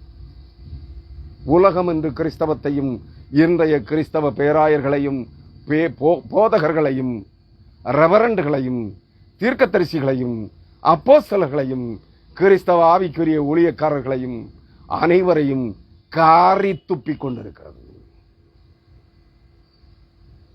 இப்படிப்பட்ட கிறிஸ்தவர்களாய் தான் இருக்க வேண்டும் என்று விரும்புகிறீர்களா? அப்படிப்பட்ட கிறிஸ்தவர்கள் அனைவரும் உலகத்தில் ஐஸ்வர்யவான்களாயிருப்பார்கள், சம்பாத்திய பெருக்கத்தில் மிதக்கிறவர்களாயிருப்பார்கள். உண்மை கிறிஸ்தவன் ஒருவனும் ஐஸ்வர்யவனாக முடியாது. கிறிஸ்தவன் ஊழியத்தின் நிமித்தம் தனக்கு இருப்பதை கொண்டு ஊழியம் செய்ய வேண்டும். காணிக்க வாங்கி ஊழியம் செய்யக்கூடாது. நான் ஊழியத்துக்கு வர்றேன், வர்றவங்க அத்தனை பேரும் எதுக்காக வர்றாங்க? என் ஊழியங்களுக்காக அநேகர் காணிக்கை கொடுப்பார்கள். என் ஊழியங்களுக்காக ஜெபிக்கிறவர்கள் அநேகர் எழும்புவார்கள். என்னுடைய ஊழியங்களை தாங்கி பிடிப்பதற்கு அநேகர் என்ன செய்வார்கள்? காணிக்கைகளை கொடுப்பார்கள்.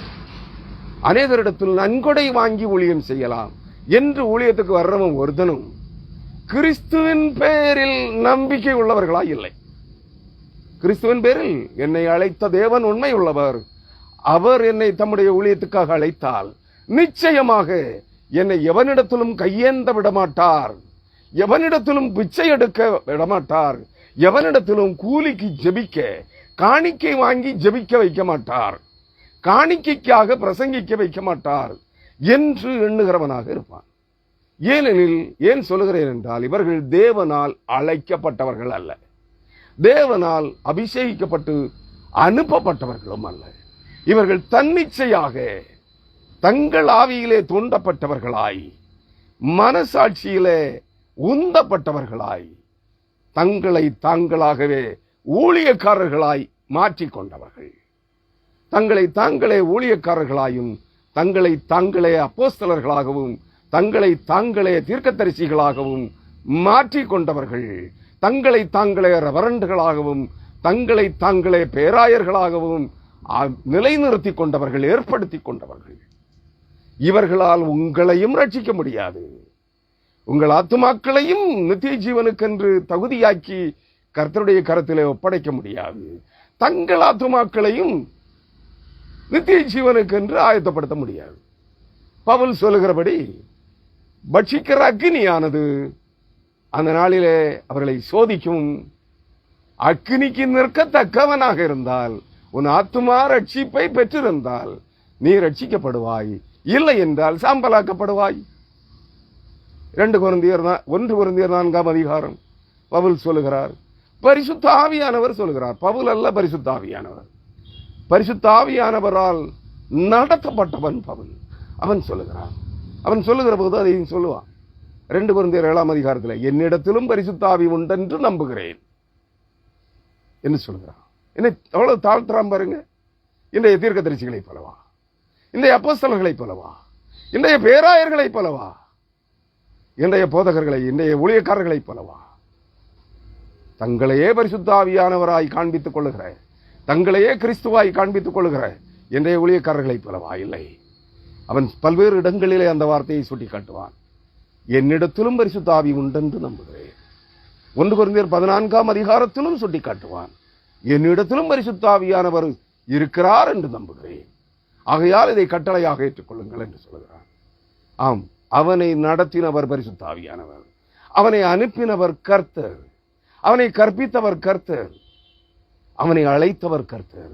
அவனை பிடித்தவர் கர்த்தர். அவனை தனக்கென்று தகுதிப்படுத்தி அனுப்பினவர் கர்த்தர். அவனை நடத்தி கொண்டிருந்தவர் பரிசுத்த ஆவியானவர். இறுதி மட்டும் நல்ல கணக்கை ஒப்புவித்தான். நல்ல போராட்டத்தை போராடினேன், ஓட்டத்தை முடித்தேன், இது முதல் நீதியின் கிரீடம் எனக்காக வைக்கப்பட்டிருக்கிறது என்றான். அன்பானவர்களே, அநேகருடைய கல்லறைகளிலே இந்த வசனங்கள் பொறிக்கப்பட்டிருக்கிறது கல்வெட்டுகளாய். ஆனால் அவர்கள் இருதய பலகையிலே இல்லை. அவருடைய வாழ்நாளிலே அவர்கள் செய்த ஊழியங்களின் சாட்சிகளாக இந்த வார்த்தைகள் சொல்லப்படவில்லை. ஆனால் பவுல் அறுதியிட்டு ஆணையிட்டு தன்னை பற்றி சொன்ன வார்த்தைகள் இன்றைய புறம்போக்கு தீர்க்கதரிசிகள், அப்போஸ்தலர்கள், பேராயர்கள், போதகர்கள், விசுவாசிகளுடைய கல்லறைகளிலே, அவிசுவாசிகள், அற்ப விசுவாசிகளுடைய கல்லறைகளிலே, சாட்சியற்றவர் கிறிஸ்தவர்களுடைய கல்லறைகளிலே கல்வெட்டுகளாய் பொறிக்கப்பட்டிருக்கிறது. உன் இருதயத்தில் அந்த வார்த்தை இருக்க வேண்டும் என்றால் நீ கிறிஸ்துவுக்கு சாட்சி உள்ளவனாக இருப்பாய். தேவனுடைய ஆலயத்திலே தூணாக இருப்பாய். தேவாலயத்தின், உலகமெங்கிலும் இருக்கிற தேவாலயங்களின், கிறிஸ்துவின் ஆலயங்களில் திருச்சபை தூண்களாக நீங்கள் இருப்பீர்கள். உங்கள் சந்ததிகள், உங்கள் வருங்கால பிள்ளைகள் இருப்பார்கள். திருச்சபையின் தூண்களாக நிற்க வேண்டும். அதாவது சாட்சியுள்ள கிறிஸ்தவர்களாய் ஒவ்வொரு திருச்சபையிலும் நீங்களும் உங்கள் திருச்சபை பிள்ளைகளும் உங்கள் விசுவாச குடும்பங்களின் பிள்ளைகளும் எழும்ப வேண்டும், நிலைத்து நிற்க வேண்டும் கிறிஸ்துவுக்கு சாட்சிகளாய். இல்லை என்றால் உங்கள் கிறிஸ்தவ நம்பிக்கை வீண், உங்கள் கிறிஸ்தவ பக்தி வேடம் வீண், உங்கள் கிறிஸ்தவ ரட்சிப்பு வீண், நீங்கள் பெற்றுக்கொண்ட அபிஷேகம் வீண், அந்நிய ஆவிகளால் நிறைந்திருக்கிறீர்கள் என்பதை உணர்ந்து மனம் திரும்புங்கள் என்று உங்களை அழைக்கிறேன். கர்த்தர் தாமே இந்த வார்த்தைகளின் வழியாக உங்களை நடத்துவாராக. உங்கள் ஆத்ம ரட்சிப்பு விலையேறப்பட்டதாக தேவனுடைய சமூகத்தில் காணப்படுகிறது. அதை சொந்தமாக்கிக் கொள்ள விரும்புங்கள். அதற்கென்று கர்த்தருக்கு பணி செய்யுங்கள். அதற்கென்று கர்த்தரை விசுவாசியுங்கள். உலகத்தின் ஆசாபாசங்கள், சம்பாத்தியங்கள், செல்வ பெருக்கங்களுக்காக, பெயர் பிரஸ்தாபங்களுக்காக அல்ல, உங்கள் ஆத்துமாக்களை ரட்சித்துக் கொள்வதற்காக கர்த்தரை நம்புங்கள், கர்த்தரை பின்பற்றுங்கள், கர்த்தருக்கு ஊழியம் செய்யுங்கள். ஆமென். கர்த்தர் தாமே இந்த வார்த்தைகளின்படியே உங்களை நடத்துவாராக. ஆமென். ஹல்லேலூயா. கர்த்தருடைய சமாதானம் உங்களோடு இருக்கட்டும்.